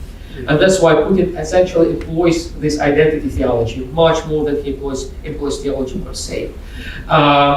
In Ukraine, it's a bit different in the sense that yes, there are more churchgoers in Ukraine, and the majority of them are Orthodox Christians, but there are many identity Christians, what we call cultural Christianity as well. Not in the same proportions in Russia. In Russia, it's really it's a huge difference, like 3% of really Christians, and the rest are cultural Christians. Mattia, we're going to see from Ildemani. Thank you. 2 questions for Cyril. One is about, is it more historical? You said that the Kremlin around 2009, 2010 started to sort of like incorporate a religious vocabulary and religious categories to justify. So I wonder what happened then, because if, and please if you can fill in, I don't remember, but I'd like to have your take on this. I don't remember justifying the war in Georgia in 2008 or in Chechen war with that kind of language. But my sense from my limited knowledge is that in that period of time, 2009 to 10, something changed. Exactly. And that, I wonder what is that? What is that change? The second thing is that if you can tell us something more about the role of Pater Kirill in all this, because it seems to me from, again, my very limited knowledge, that Medvedev's rants are sort of the Telegram-friendly translation of sermons of Kirill in a different register and a different type of thing, but it seems like that is drawing, that's the source to me, the way I understand it. Thank you for an excellent question indeed. Well, indeed, you notice it well. In Georgia, and before that, during these 2 Chechen wars, there were no religious justifications for the war, even in Georgia. They started coming up after the war in Georgia in 2008. What changed that? Well, I believe Putin really is a very small, mediocre person without big ideas. He started like that. You know, in KGB he had a nickname, a cigarette butt. Cigarette butt. Yeah. Well, because he is short, literally, and his kind of intellectual capacities are quite limited. He's smart. I mean, he's witty, but he's not wise, and he could not develop big ideas. I believe that big ideas with him came from the church, from Pater Kirill. I knew Pater Kirill very well, and I know that he is capable of thinking big. He really thinks in the civilizational terms, in the cosmic terms. Now, Putin, we can read him as thinking in cosmic terms, but those ideas are not his. He borrowed those ideas, and he borrowed them from some kind of intellectuals like Ivan Ilyin, for example, the Russian philosopher, who actually endorsed Nazism, by the way, and recently from the church, from Kirill. So that's why it's my kind of very kind of hypothesis, which is difficult to prove. But my hypothesis is that this war would have been impossible without the input from the church, because it was inspired by big ideas that the Kremlin was unable to produce in the first place. Only when those ideas just crossed the walls of the Kremlin, and became appropriated within the Kremlin, they produced the new policies for the Kremlin, including the war. That would be kind of my answer. And is it right that Kirill has a $30,000 watch and that he's stealing $4 billion from the Kremlin, and that his endorsement in 2012 of Putin was over the top, and the Putin is the Yeah. great preacher. It's a unique relationship. Well, look, it's a system. I would say we had this conversation about how Kirill treated some businessmen in Russia. He treated them just as any other Russian person from the Russian establishment would treat the foreigners, to cheat them, to steal from them, and so forth. The church is a part of the Russian political establishment, has become a part of the Russian establishment. Actually, it should be said that Kirill's purpose was not to become, rich at those watches. I know it embarrasses people in the West. It doesn't embarrass people in Russia, because this is a part of their corporate culture in Russia. For example, why they have expensive watches? Because when they sit in front of you like this with their watches, they indicate how much my time costs to you. That's very simple. That's a message, and it's practical. It's nothing. It's not about having funny things. It's a message, right? So it's not important. What is important, I think, for Kirill was he wanted to put the Russian church back to the center of the public square in Russia after it had been eliminated from the square under the communists. That was his main struggle. His theology is a public square-based theology, essentially. He wanted the church to bring from the ghetto, and remember him talking very often about ghetto, and to bring it back to the public square. He managed it. He has achieved it. The church is back to the public square. The question is, at what cost?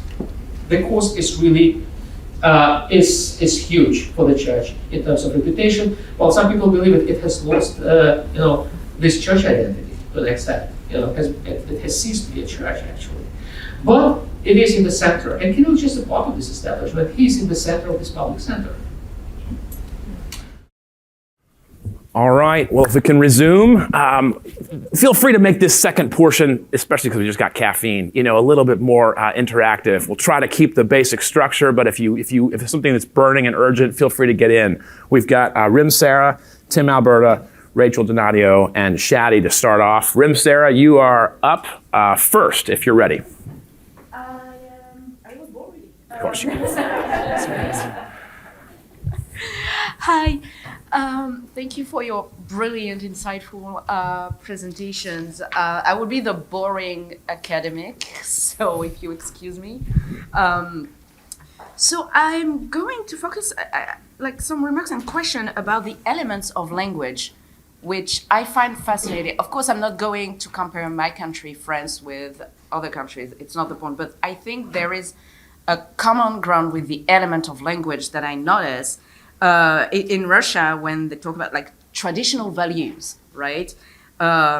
In France, especially with the rise of certain identitarian movement, whether it's Christian nationalist or what I call hardliner secularist, we talk about Judeo-Christian values against usually the Muslim population, but forgetting, by the way, what we did to the Jews for quite some time and keep doing.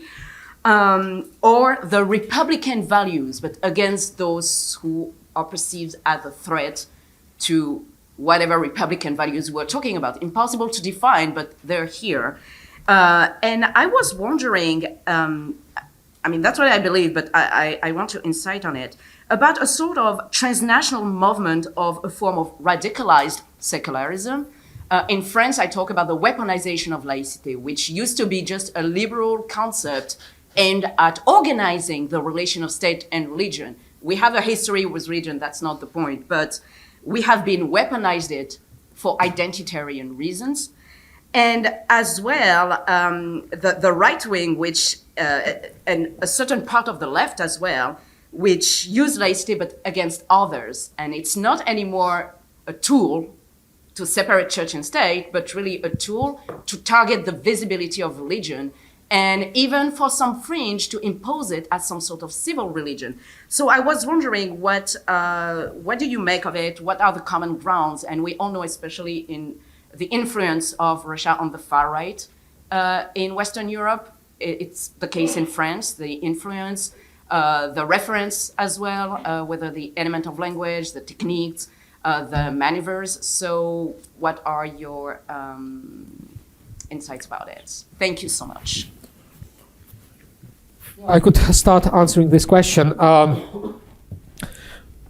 Well, indeed, secularism has become a sort of important ideology as a part of the Russian discourses, modern Russian discourses. So I mentioned Medvedev's in the Medvedev's posts. He refers to it indirectly when he says that the West threatens our own faith, which was exactly to say this secularism, which comes from the West, is a threat to us, and they exploit. Apparently this idea, and they say, look, we are withstanding, yes, we are not just protecting, our traditional values against the LGBTQ and all those kind of Western propaganda, as they say. No, we protect ourselves from the Western secularism as well, which had become weaponized, as you rightly said. Even though in the Soviet period, that was the ultimate degree of weaponization of secularism, because the Soviet atheism, which was the only established religion in the Soviet Union, right? It was the ultimate form of secularism. Now it's kind of a paradox of this thinking, of their thinking, because they want to integrate the Soviet past with a new post-Soviet situation, and they've integrated to this kind of the idea of the Great Patriotic War, World War II, and all those things from the Stalin's period, but they actually ignore the secularism, the anti-religious propaganda that happened in the Soviet Union. Instead, they accuse the West of this sort of propaganda without acknowledging their own anti-religious propaganda in the past. Hence is my point, again, which I want to stress.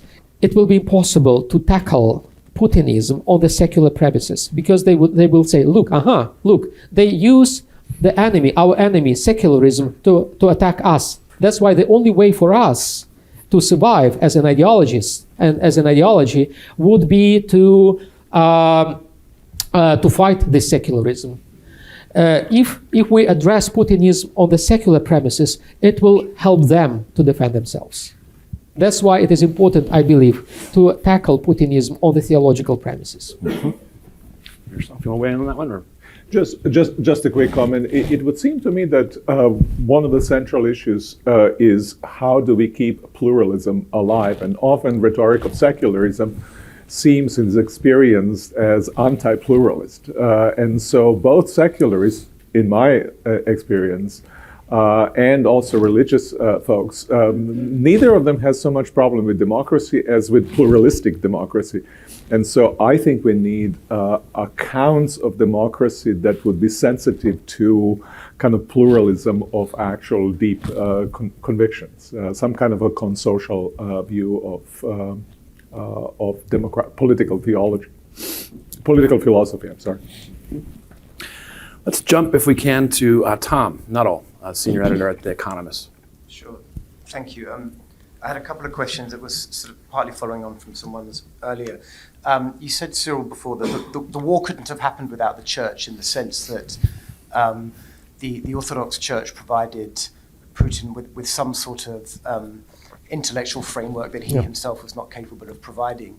And there's a couple of things that I wanted to ask about that. One is, you began your talk by saying that Putin seemed to have immersed himself in a very sort of eccentric form of history. Yeah. And something that I often hear from European officials is that they think that COVID, Putin's isolation during COVID, he sort of buried himself in these weird archives in the Kremlin and produced all sorts of eccentric theories.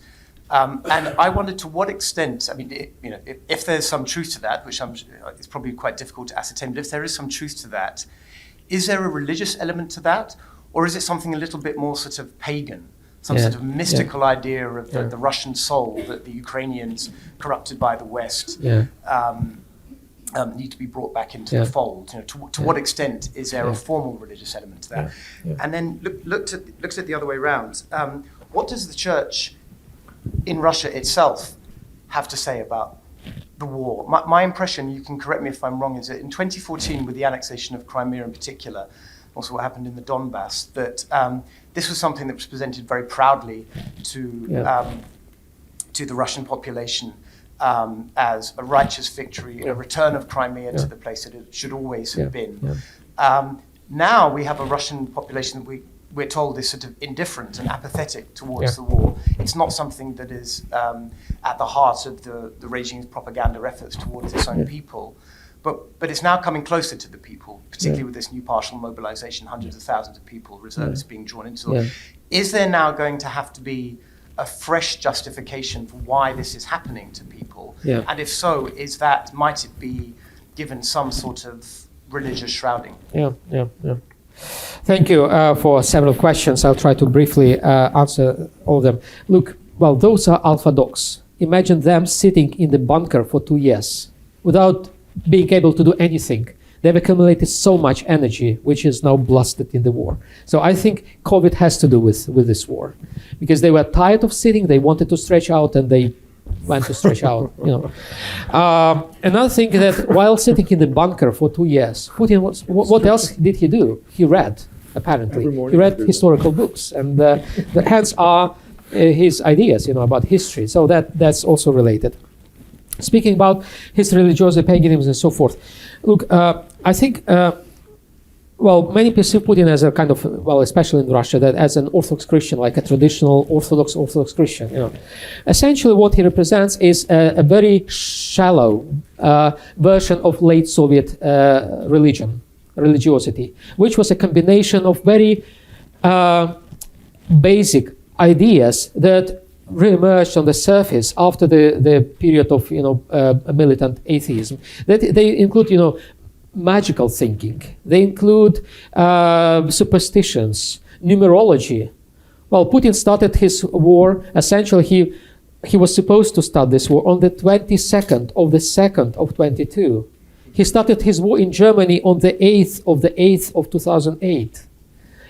Yes, well, it's not. I mean, it's a part of this religious thinking, which is very magical, very superstitial. And again, I believe Putin is profoundly, religiously a dualist. A dualistic worldview sees the world in black and white, with parts of the world being ontologically good and other parts of the world being ontologically bad. For them, the West is the ontologically bad, Manichaean, in the Manichaean sense, part of the world. And Russia is a holy land. Is the example. It's like, there were Montanists in the kind of early centuries. They perceived a plot of land in what is modern Turkey as the holy piece, which is surrounded by the evil ocean, of evilness. And Putin perceives Russia in the same terms, in dualistic terms. For him, the West is really rotten, but it's rotten not because of the choice of the people, but because it is so from by its nature. And Russia is good by its nature. Hence and that's why I would say that his threat of the nuclear war is really dangerous, because if you see the kind of the enemy as ontologically evil that cannot be changed, the only way to purge it, to change it, just to eliminate it. In his thinking, it would fit his thinking, his dualistic thinking. That's why it is dangerous, I believe. So his religiosity is really interesting to discuss. It's a result of these late Soviet developments. It's very dualistic. And speaking about the church corroborates this kind of thinking, unfortunately. Speaking about the church in the war, and I will be really brief, I would identify 4 parts within the Russian church. There is a tiny minority which is outspoken against the war within the Russian church. The size of this minority is like that. 300 priests approximately signed a letter in March after the war started. It's less than 1% from 40,000 priests in the Russian church. Less than 1% became outspoken against the war. There is a larger but still small minority who are outspoken for the war. They go, to the Russian channels, and they say why the war is important, why it should be supported, and so forth. Then there is a silent majority within the Russian church, which has 2 parts. There is a silent majority, a part, let me put it this way: the majority of the silent majority is passively for the war. The minority of the silent majority is passively against the war, but they don't speak up. That would be kind of the situation. It's really helpful. Let's go next to Rachel Donadio, Paris-based writer for The Atlantic. Hi, thank you so much, both of you. I'm following up on Tom's questions. I wonder if you, Cyril in particular, could talk a little bit more to help us kind of get into the line between Putin and Putinism. And you've talked about the role of the church in Putinism as a kind of secular religion. What could potentially dismantle that? If Putinism exists after Putin, how do we understand that better? And I also just wondered, just out of curiosity, if there are other writers, thinkers, books, people we should be aware of. For me, at least 2 of the books that have helped me understand this best are Svetlana Alexievich's Secondhand Time, Yeah. An Oral History of Post-Soviet Yeah. Russia, which kind of gets at this spiritual hunger Yeah. that seems to have said it. You know, we believed in the Soviet Union. Of course, we didn't believe in it. It was this ridiculous utopia. But when it ended, well, what are we supposed to believe in? Yeah. And the other is a book that you and I spoke about last night, which is Sorokin, yeah. Vladimir Sorokin's Sorokin, Day of yeah. the Approachnik, which I recommend to everyone. It's Yeah. extremely funny, and it also involves metaphysics, day drinking, nihilistic violence, and you know, Kremlin. Yeah. And I feel like those books have kind of helped me. Yeah.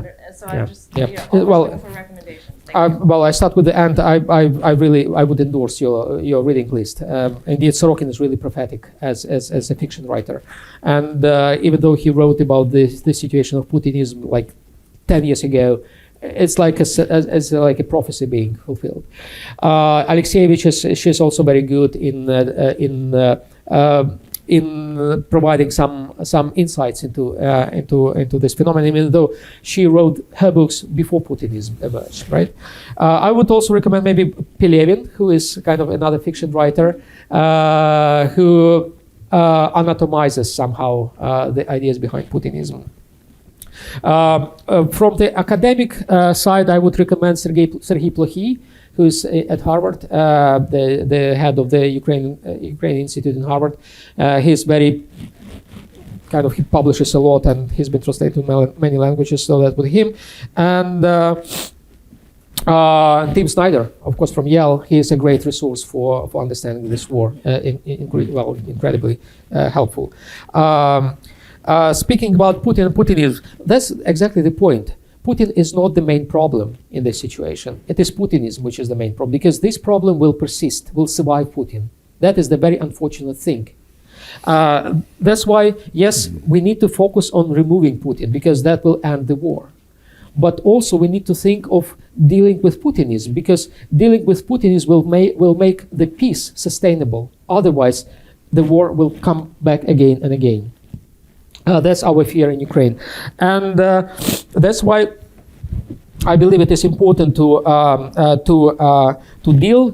understand what is Putinism. And unfortunately, Putinism is a combination of the ideas of the secular ideas and religious ideas. And again, I want to repeat it. It needs to be dealt theologically, not just Yes, how. I just want to recall the example and the experience of Miroslav's teacher, Jürgen Moltmann, who contributed to the theology after Auschwitz, after the World War II, the theology that actually helped to deconstruct the totalitarian theologies that existed in the interwar period, and they were really interconfessional. The tendencies of justifying fascism existed, like, for example, in the Catholic Church. It was even called Christofascism. It was a theological trend, popular in Italy, among the Deutsche Christen in Germany. So there were totalitarian theologies. The same totalitarian theologies existed in the Orthodox milieu. Like we had theologians, especially in Romania, which were anti-Semitic, very anti-democratic and so forth, like Nikifor Krajnik, for example. Then this kind of theology, which was a mainstream theology, was deconstructed after World War II by the intellectual effort of theologians like Jürgen Moltmann and others. And that's how a new theology, which Miroslav represents so well, actually helps us to stay away from that bad theology that existed in the interwar period. But we, the Orthodox, were only lightly affected by the new theology. That's why the old interwar theology reemerges in our milieus, like Nikifor Krajnik is again popular in Romania, or theologians that were ultimately anti-Semitic in the kind of, even before the Bolshevik Revolution, are again popular in Russia. It's a major problem. So Putinism is a mosaic consisting of all those pieces, and they need to be kind of deconstructed theologically by saying that it should be an intellectual kind of effort, ecumenical effort, people from different traditions representing with the experience of overcoming the bad theologies in Europe of the interwar period need to come together and to figure out how to deal with this new monster, which is so similar to the totalitarian theologies of the 30s. Let's turn next, if we can, to Christine O'Krent, who hosts a weekly radio program on French culture, and which many of you will know from your watching her on television when you're a kid. That was last century. Thank you very much to both of you for taking us to other horizons. My question would be primarily to Cyril. First question about your way of dating Putin's revisionist form of rewriting history.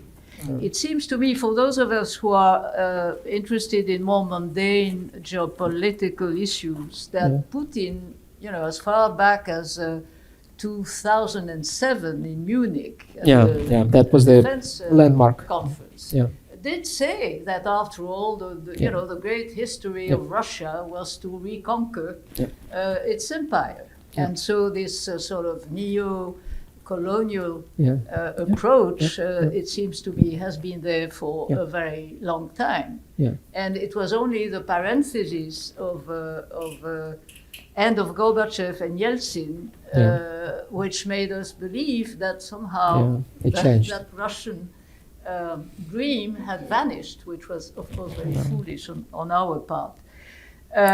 The same way you talk about the brutality, it seems to me that the Stalin brutality, when it comes to warfare, wasn't really a joke either. And so, unfortunately, the way that today the Russian army shows that extraordinary discrepancy between the horrors of exposing its own soldiers to the front line without any way to fight properly, I mean, from their point of view, is an amazing approach to that same brutality towards the same people who are now Russians and no longer ethnic minorities coming from the Far East. But I have a specific question about the Orthodox churches in Ukraine, because your world of Orthodoxy is intensely political and fascinating. As I recall, there was that split within the Ukrainian churches between those faithful to Kirill, that great guy, who started, I think, trafficking cigarettes when he was a young pope. The rumors say. And so Kirill and Bartholomew in Constantinople. So to what extent has the split of those Ukrainian Orthodox churches played their part in the extraordinary revival or birth, to some extent, of Ukrainian nationalism? Thank you for many questions. I'll try to address them briefly. Speaking about revisionism, and I agree with you, it started all in Munich in the Security Forum in 2007. Then no one believed, no one paid enough attention to what Putin said, and he meant it. He was sincere at that time. That was his program, and that was the program of revisionist. I call it the Putin's program is make Russia great again, essentially. That is his kind of the bottom line of what he tries to achieve. I would also call that in a more sophisticated Dugin-like style. It's like make Byzantium great again, because they believe it's about the revival of the Byzantine old empire. It's very similar to Mussolini's project of make Roman Empire great again. That was essentially the essence of Mussolini's project, right? So it's all about the revival of the old empire, the phantoms of the old empires. All of them failed, but they keep trying. And it's, of course, this war is not a new thing for Ukraine. We lived through this for decades and centuries. Remember Holodomor, the famine under Stalin, when, different estimations, around 5 million people died out of starvation, artificial starvation. That's what Putin tries to do again with the blockade of the ports in Odessa. He tries to impose the same kind of starvation, not just on Ukraine now, but on Africa and other parts of the world. That is Stalin's policies. There's nothing new about that. And now about the Orthodox churches in Ukraine. The Orthodox churches in Ukraine is a small part of a larger picture. it mirrors what is happening in the global orthodoxy. The global orthodoxy is divided, even polarized. Fortunately, we don't have papacy, like we don't have the one person in charge of everything, a pope. That's why it helps us to preserve our diversity. Speaking about diversity, I think it's something that we really value. And we have a spectrum of ideas. Like on the one hand, on the one side of the spectrum is Bartholomew, the ecumenical patriarch, who is outspoken against the war. He's very supportive to Ukraine. He's probably the most really clear religious leader globally, who speaks out and who condemns the war. Then we have Patriarch Kirill, who speaks exactly the opposite in supporting the war. And in between we have an array of religious leaders, the primates, the patriarchs, and others, who either they half speak about the war or just pretend to, try to keep silent without saying what they mean. So we have a variety of opinions. I don't like this variety in the sense that I want them all to speak against the war, but still we have a reality of diversity of opinions. And I think it's also not bad per se, because it means that at least we can have healthy voices within our community. And the same is in the Ukrainian churches. The Ukrainian churches were polarized even more before the war. Before the escalation of the war in February, when on the one hand there was this Moscow Patriarchy, they just ignored the war that started in 2014, and then there was a new church established with the assistance of the Ecumenical Patriarchy, the Autocephalous Church, established in 2018, the Orthodox Church of Ukraine, which became very outspoken against the war and became really a leading force in this resistance against the Russian aggression. So now they get closer because of the war, because they have the same enemy, but still they fight each other, which is kind of not good. And the last thing that I wanted to say is about the nationalism, Ukrainian nationalism. I believe there is Ukrainian nationalism, and it's but despite the war, it's really small. Not a single nationalistic party managed to get to the parliament. Not a single one. Then I would say the majority of the Ukrainians who resist Russia, they are much more in favor of the idea of civil society than of nationhood. For them, it's the war for freedom. It's not the war for their identity. Well, they use identity in order to fight for freedom, but the identity is not the end goal, so to say. That's why, and it goes back to the Orange Revolution and the Maidan, the Revolution of Dignity in 2014, which was mostly the revolution for the values of civil society, not for the nationhood. There were nationalists in the Maidan as well, but they were really a tiny minority, and they continue to be a tiny minority. Well, unfortunately, the churches play into this nationalism. Yes, that's true. That especially the Autocephalous Church, the new church, somehow uses the rhetoric of nationalism, with nationalism being the end goal of it. But still, it's not a mainstream, I would say. The majority of the Ukrainian civil societies stand for the civil values rather than national identities. Thank you. Let's turn next to Tim Alberta with The Atlantic, who, by the way, wrote a book called American Carnage, all about Trump, if you haven't read that one. Just give you a sense of where he's coming from. Tim Alberta. Thank you for the plug, Josh. Thank you both for all of your insights and your eloquence. This has been a real treat for me. I have a lot that I'm going to try to unpack here, and forgive me if it's a bit scrambled. Bear with me. And forgive me also for processing so much of what you said through a Western lens, and more specifically through an American lens, as I think about some of the lessons we're to take from all this. It strikes me that 10 or 15 years ago, as Islamists were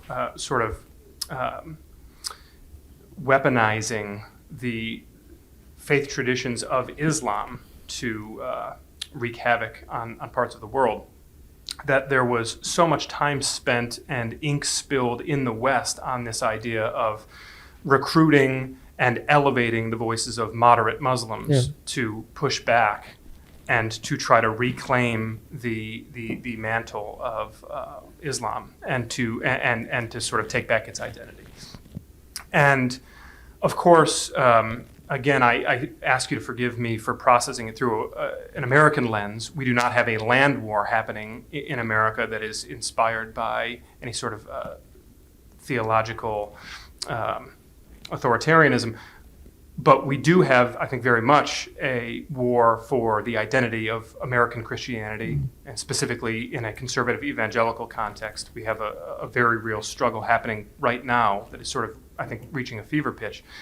And so what I'm wondering as I listen to you both is, I would not dare to call them, how do the moderate Christians take back Christianity? Because in the evangelical world, if you are a moderate, you are a liberal. And if you are a liberal, you're a Marxist. And if you're a Marxist, you hate America and don't care about our freedoms. And that just becomes an untenable conversation to have.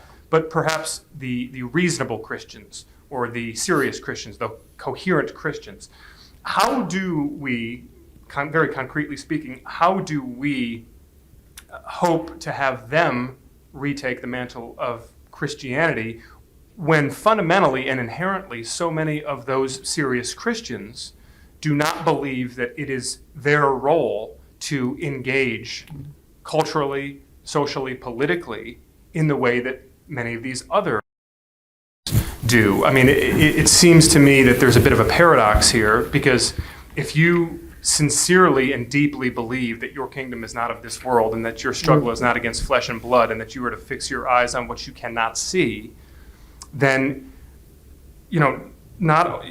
those folks are not only the least inclined to engage politically in these struggles, but they are the most observant of the moral boundaries of these struggles that would prevent them from perhaps justifying their ends with theological means. So I'm wondering, you spoke about the sort of effort post-World War II to deconstruct some of this. I'm wondering very practically, very concretely, how you view that effort now.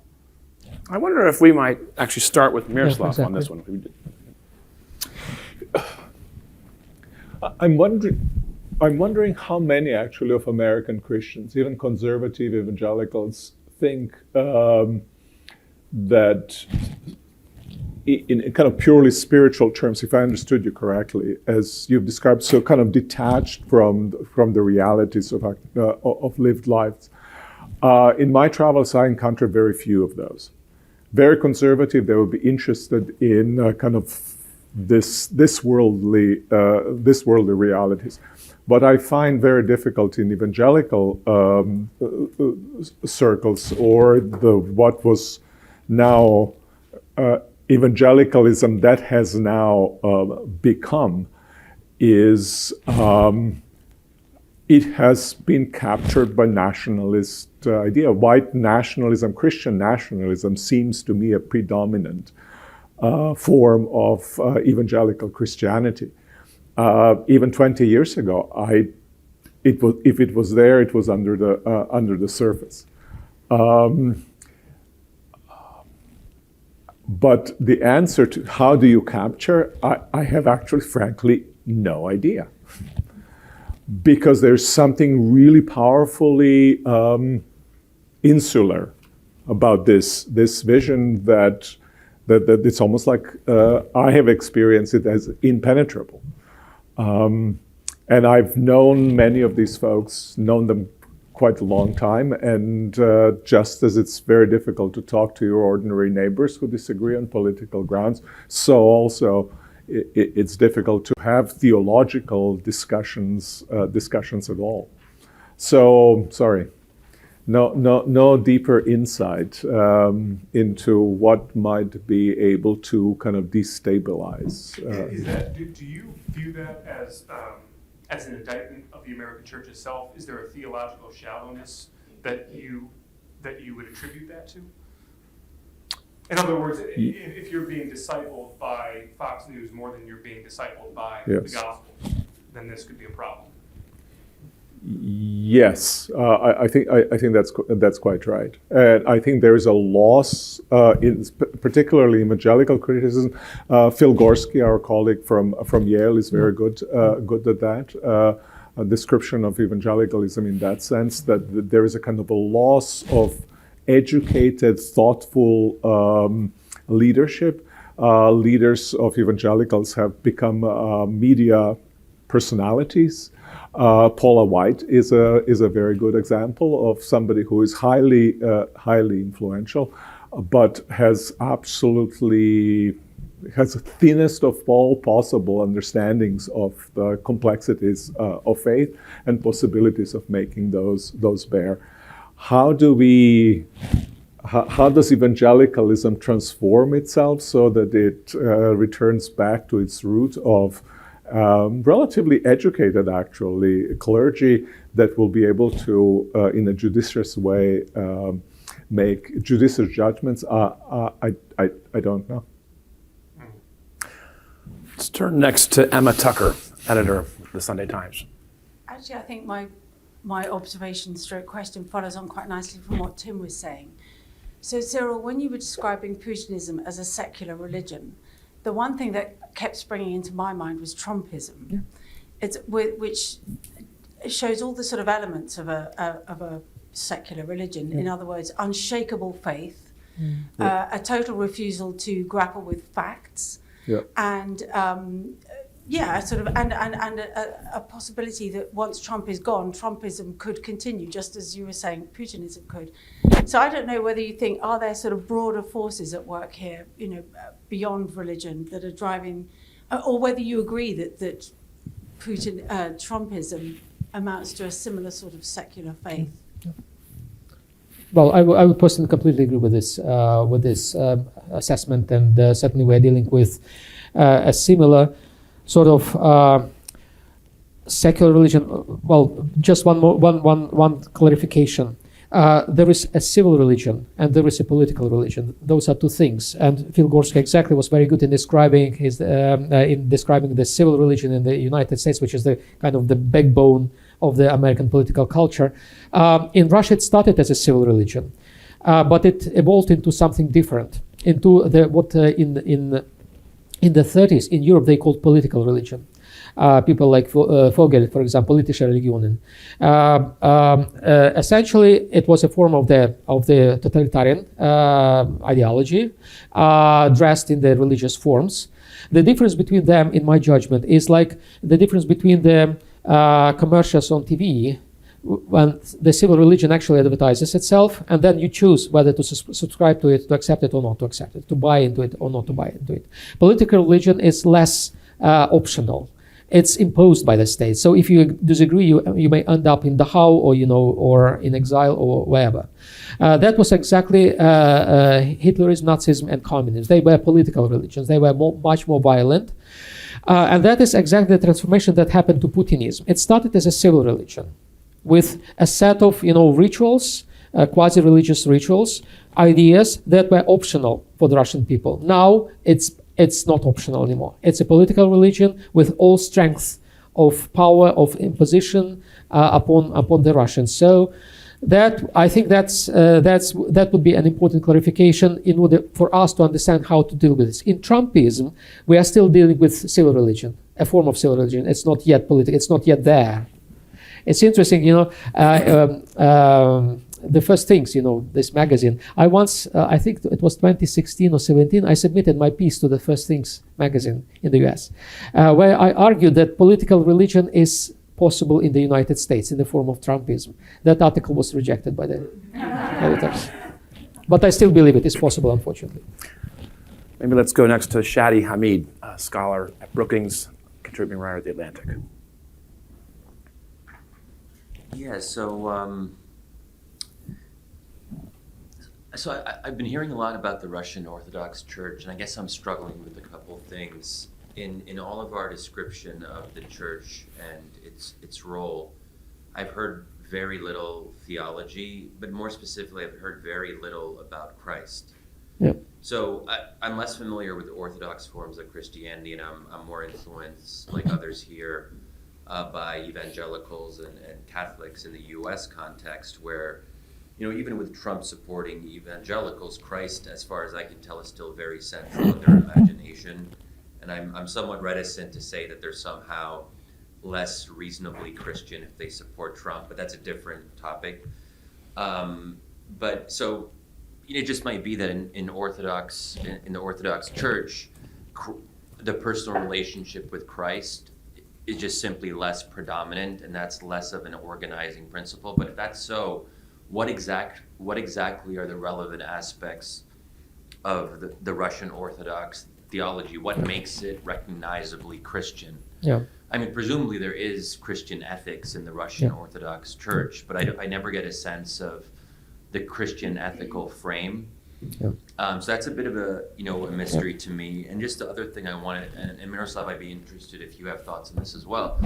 But the other thing, just in hearing both of your presentations, that stood out to me is this idea that I've been thinking about more, that we're seeing political conversions more and more. And by that I mean people who convert to Catholicism to reflect their political identity. And I wouldn't want to, you might have, I don't want to besmirch people's commitment to Catholicism. This isn't really my view, but I have heard the argument made that certain recent Catholic converts they're not real Catholics, they're political Catholics. So take that, that's a bigger debate on its own. But we also had another political conversion recently, one of the most important perhaps in the last decade, if not longer. I don't want to overstate this, but it could be a seismic shift, which is the conversion of Andrew Tate to Islam. And we have one of it's kind of funny, but we do actually have one of the world's leading experts on Andrew Tate in this room. So Mehreen actually is like a scholar of Andrew Tate. Tateism, yeah. But if you listen to Andrew Tate's conversion videos, they're fascinating to me because he doesn't talk about Islamic theology. There's nothing actually about Islamic content. It's about how Islam speaks to his politics. So he basically is a misogynist who thinks that women should be obedient, and that that's like one of his major themes. And he believes Islam is the best way to get to the obedient Islamic woman who serves her husband. And he also likes the idea of Islam being strong in comparison to Christianity, which is weak. So he wants us. So anyway, it's just interesting that when you look at some of these examples, you start to see, I mean, it's confusing because how do you disentangle the politics from the religion? Religion and politics do go hand in hand in complex ways. But anyway, those are just some impressions. I would just be curious if you have any reactions to those points. Yeah, maybe just briefly. I think you're quite right, and it seems to me that religion is. I've tried to differentiate. I don't know whether it's entirely plausible between thick religiosity and thin religiosity. Partly building on Geertz and then later Michael Walzer, and this seems to me, Tate, for instance, as well as others, seems to be a particularly clear case of what I might describe a thin religiosity. Right? It was completely hollowed from within, and certain kind of sacred aura remains that is being deployed for particular political purposes. You ask about Christ in various conversions, recent conversions, and you might ask as well about a role of Christ in larger American evangelical Christianity. I've come to believe, and I've said that also publicly, that Christ, I mean Christ of the Gospels, not necessarily historical, just Christ of the Gospel as one reason, has become moral stranger to us, meaning to us as Christians. And by that I mean the things, if you read the Gospels, that profoundly mattered to Christ, marginally mattered to most evangelical Christians. And things that really profoundly mattered to them marginally mattered to Christ of the Gospels. And there is then in that sense, in the sense in which Christ is the really key to Christianity, in which you cannot have Christianity without Christ, we are in certain sense in the evangelical crisis of Christianity, precisely because of certain alienation from Christ. Christ seems irrelevant in many ways. And that's partly then responds back to Tim's question. If the renewal of Christianity can happen through reference back to Christ, that door seems to be relatively closed, and that's one of the major problems as I perceive it. Renewal can come, I think, only going back to those sources, or it may simply dissipate in kind of motivation, religious motivation for political choices that are made outside of the sphere of that fundamentals of that tradition. Could you elaborate on those examples? I'm curious to hear those values of Christ that we care marginally about, and the things we care about Christians today, like just Christ cared deeply about the poor. Poor are hardly mentioned there. Christ cared very little about fame. In fact, if you read the beginnings of the Mark's Gospel, he kind of tries to avoid fame, right? Because he knows that fame is going to be skew perception of who he is. We are drunk on fame. If there is no fame, we cannot function.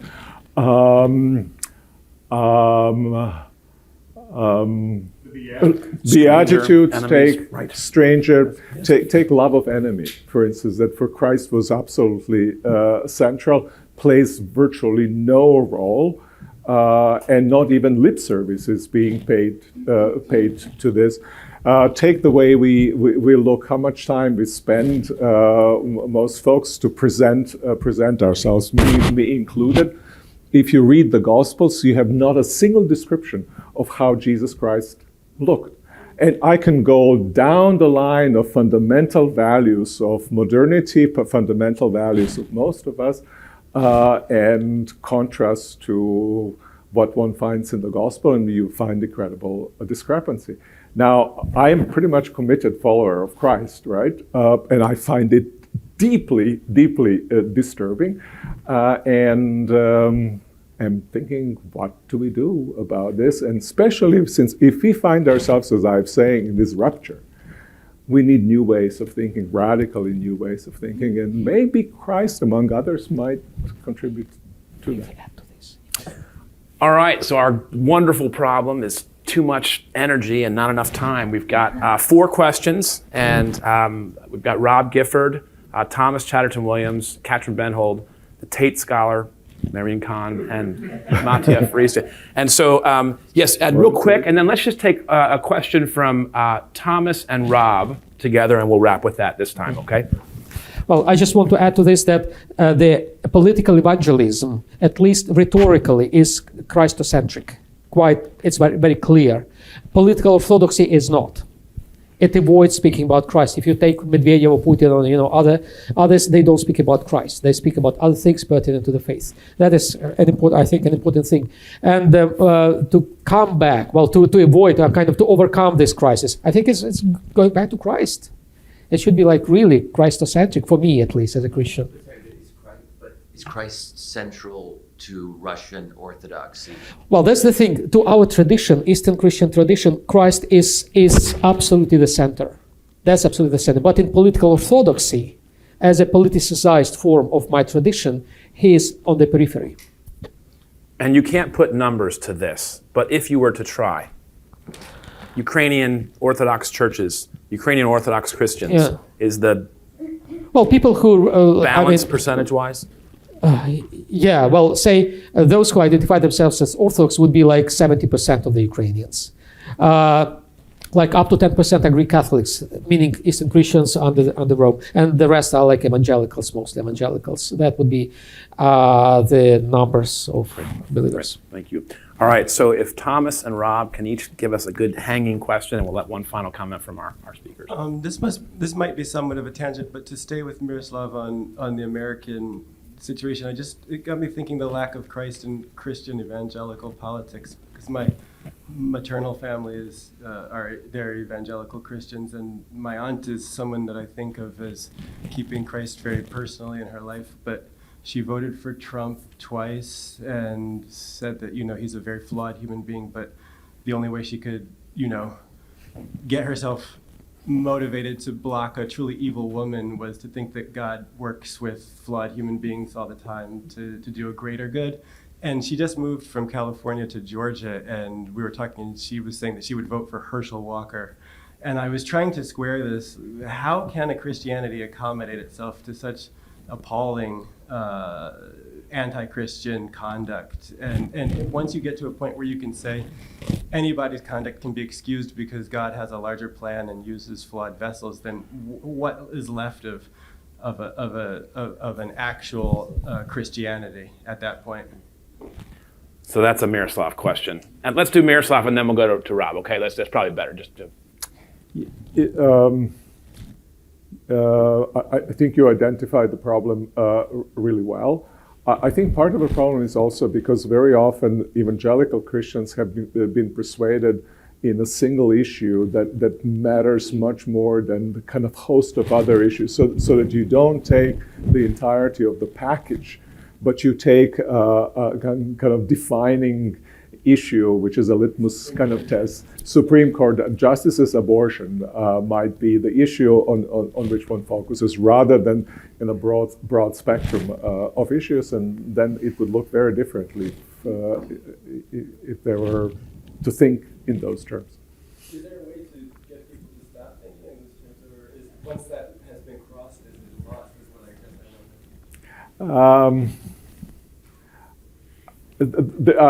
I can say that there's a way to try, and in personal conversations, I persuade people, and then as soon as they become part of their own tribe, they immediately say the same things as before, because they're afraid that those walls are going to be eroded, and then everything's going to fall away. But there is a relatively large silent middle, and I'm not sure what particularly their role is. I wish that would be more studied. Wonderful. And last question goes to Rob Gifford. I just wanted to throw in an answer to that. I think part of it is also just fear, isn't it? It's fear, and we sort of, we don't like to get into the weeds of the woke stuff, but I think, why would any Christian vote for Herschel Walker? Part of it, in fact, Bill Maher did a whole sequence on this in the other day. Go and watch it. Where he got into this. It's like they're so worried about the woke stuff coming to their kids' high school, that anything is better than that. Even Herschel Walker is better than that. And I don't know if that's true, but Actually, that's what my aunt was talking about. Yep. A 6-year-old comes home and talking about like a boy can be a girl. And right. So some of the stuff we were talking about last night, it's that I think there's no doubt that plays into it. I mean, not to say that that's an okay reason to vote for Herschel Walker, but there's no doubt that plays into it. That people are kind of petrified of that stuff coming in, and so they'll overlook anything. Which, of course, whether that's a good thing or not, I think is a big question. But I'm sure that's a part of it. Just to sort of come up to 30,000 feet, maybe to finish off, I had a question, because you used the word again, the word rupture. I just thought that was kind of interesting. I mean, and I guess we've been going through the rupture for a while, but you talked about the rupture. I presume you mean the rupture of Western, Western civilization. The rupture of the big. So and you were saying what to do, what we should do or think while we're going through the rupture. So I guess my question was, religion is a big part of that, and I think that's what you're saying. And religion is part of the problem because it gets weaponized, but then at the same time, it gave the sort of questions of meaning that we now don't have so much. Our meaning and purpose now comes from within us and not from outside us as it used to. So my question, I guess, was what comes, as well as thinking about going through the rupture, what comes after the rupture? and where does religion fit in, and what's the time frame? And when that word rupture seemed quite a big word, and I'd like you to enlarge on that a bit about what comes after the rupture and what role religion plays in that. How long should this comment be? I mean, there is a sense, right, that the world cannot continue as it is going on a number of fronts. You will know that better than I. And the question is, one. Two, it would seem to me that fundamental values, which are to orient our lives, whether they come from us or whether they come from some transcendent source, will always be normative values. That is to say, that cannot be defended strictly on either scientific or rational grounds.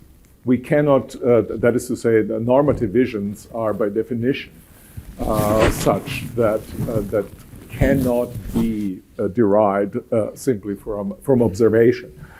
Where do they come? That is a significant issue. And even as we inherit them, how do we negotiate those values? Under what auspices do we think, or with what metaphor do we think the world, so that we can proceed in negotiating and thinking through the values, or letting the values that will guide us emerge. That is a fundamental question, as I see it, before which the humanity stands. And sooner we start attending to it, the better will be.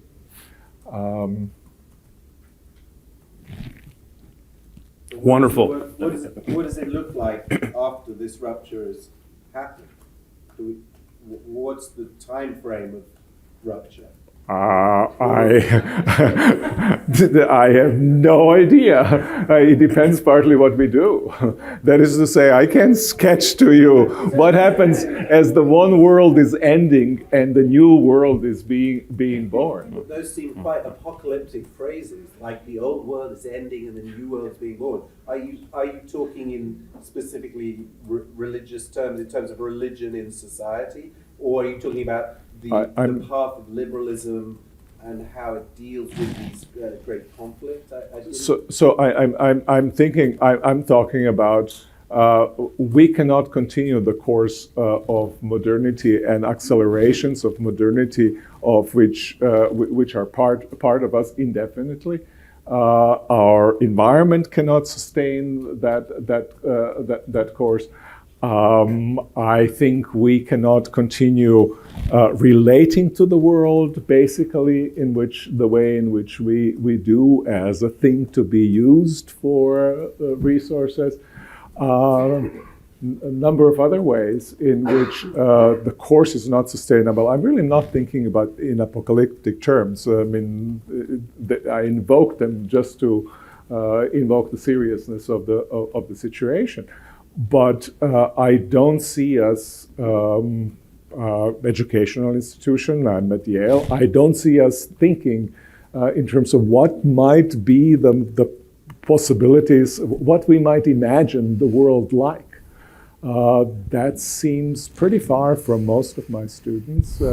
They're asking, here's point A, here's point A, here's point B, I need to find a way how to get there, and tend not to think much further than that. And that may be very worthy point B, but the larger normative questions are pushed aside, and we're not educated to take them up seriously.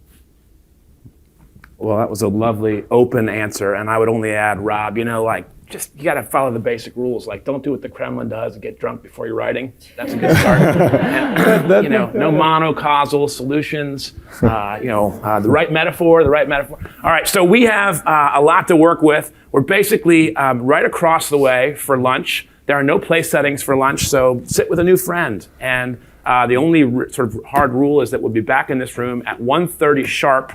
To start off with a sort of next steps conversation about democracy, pluralism, identity, open thinking with Aline and Shadi. Okay, so 1:30 back in this room. Enjoy lunch just across the way.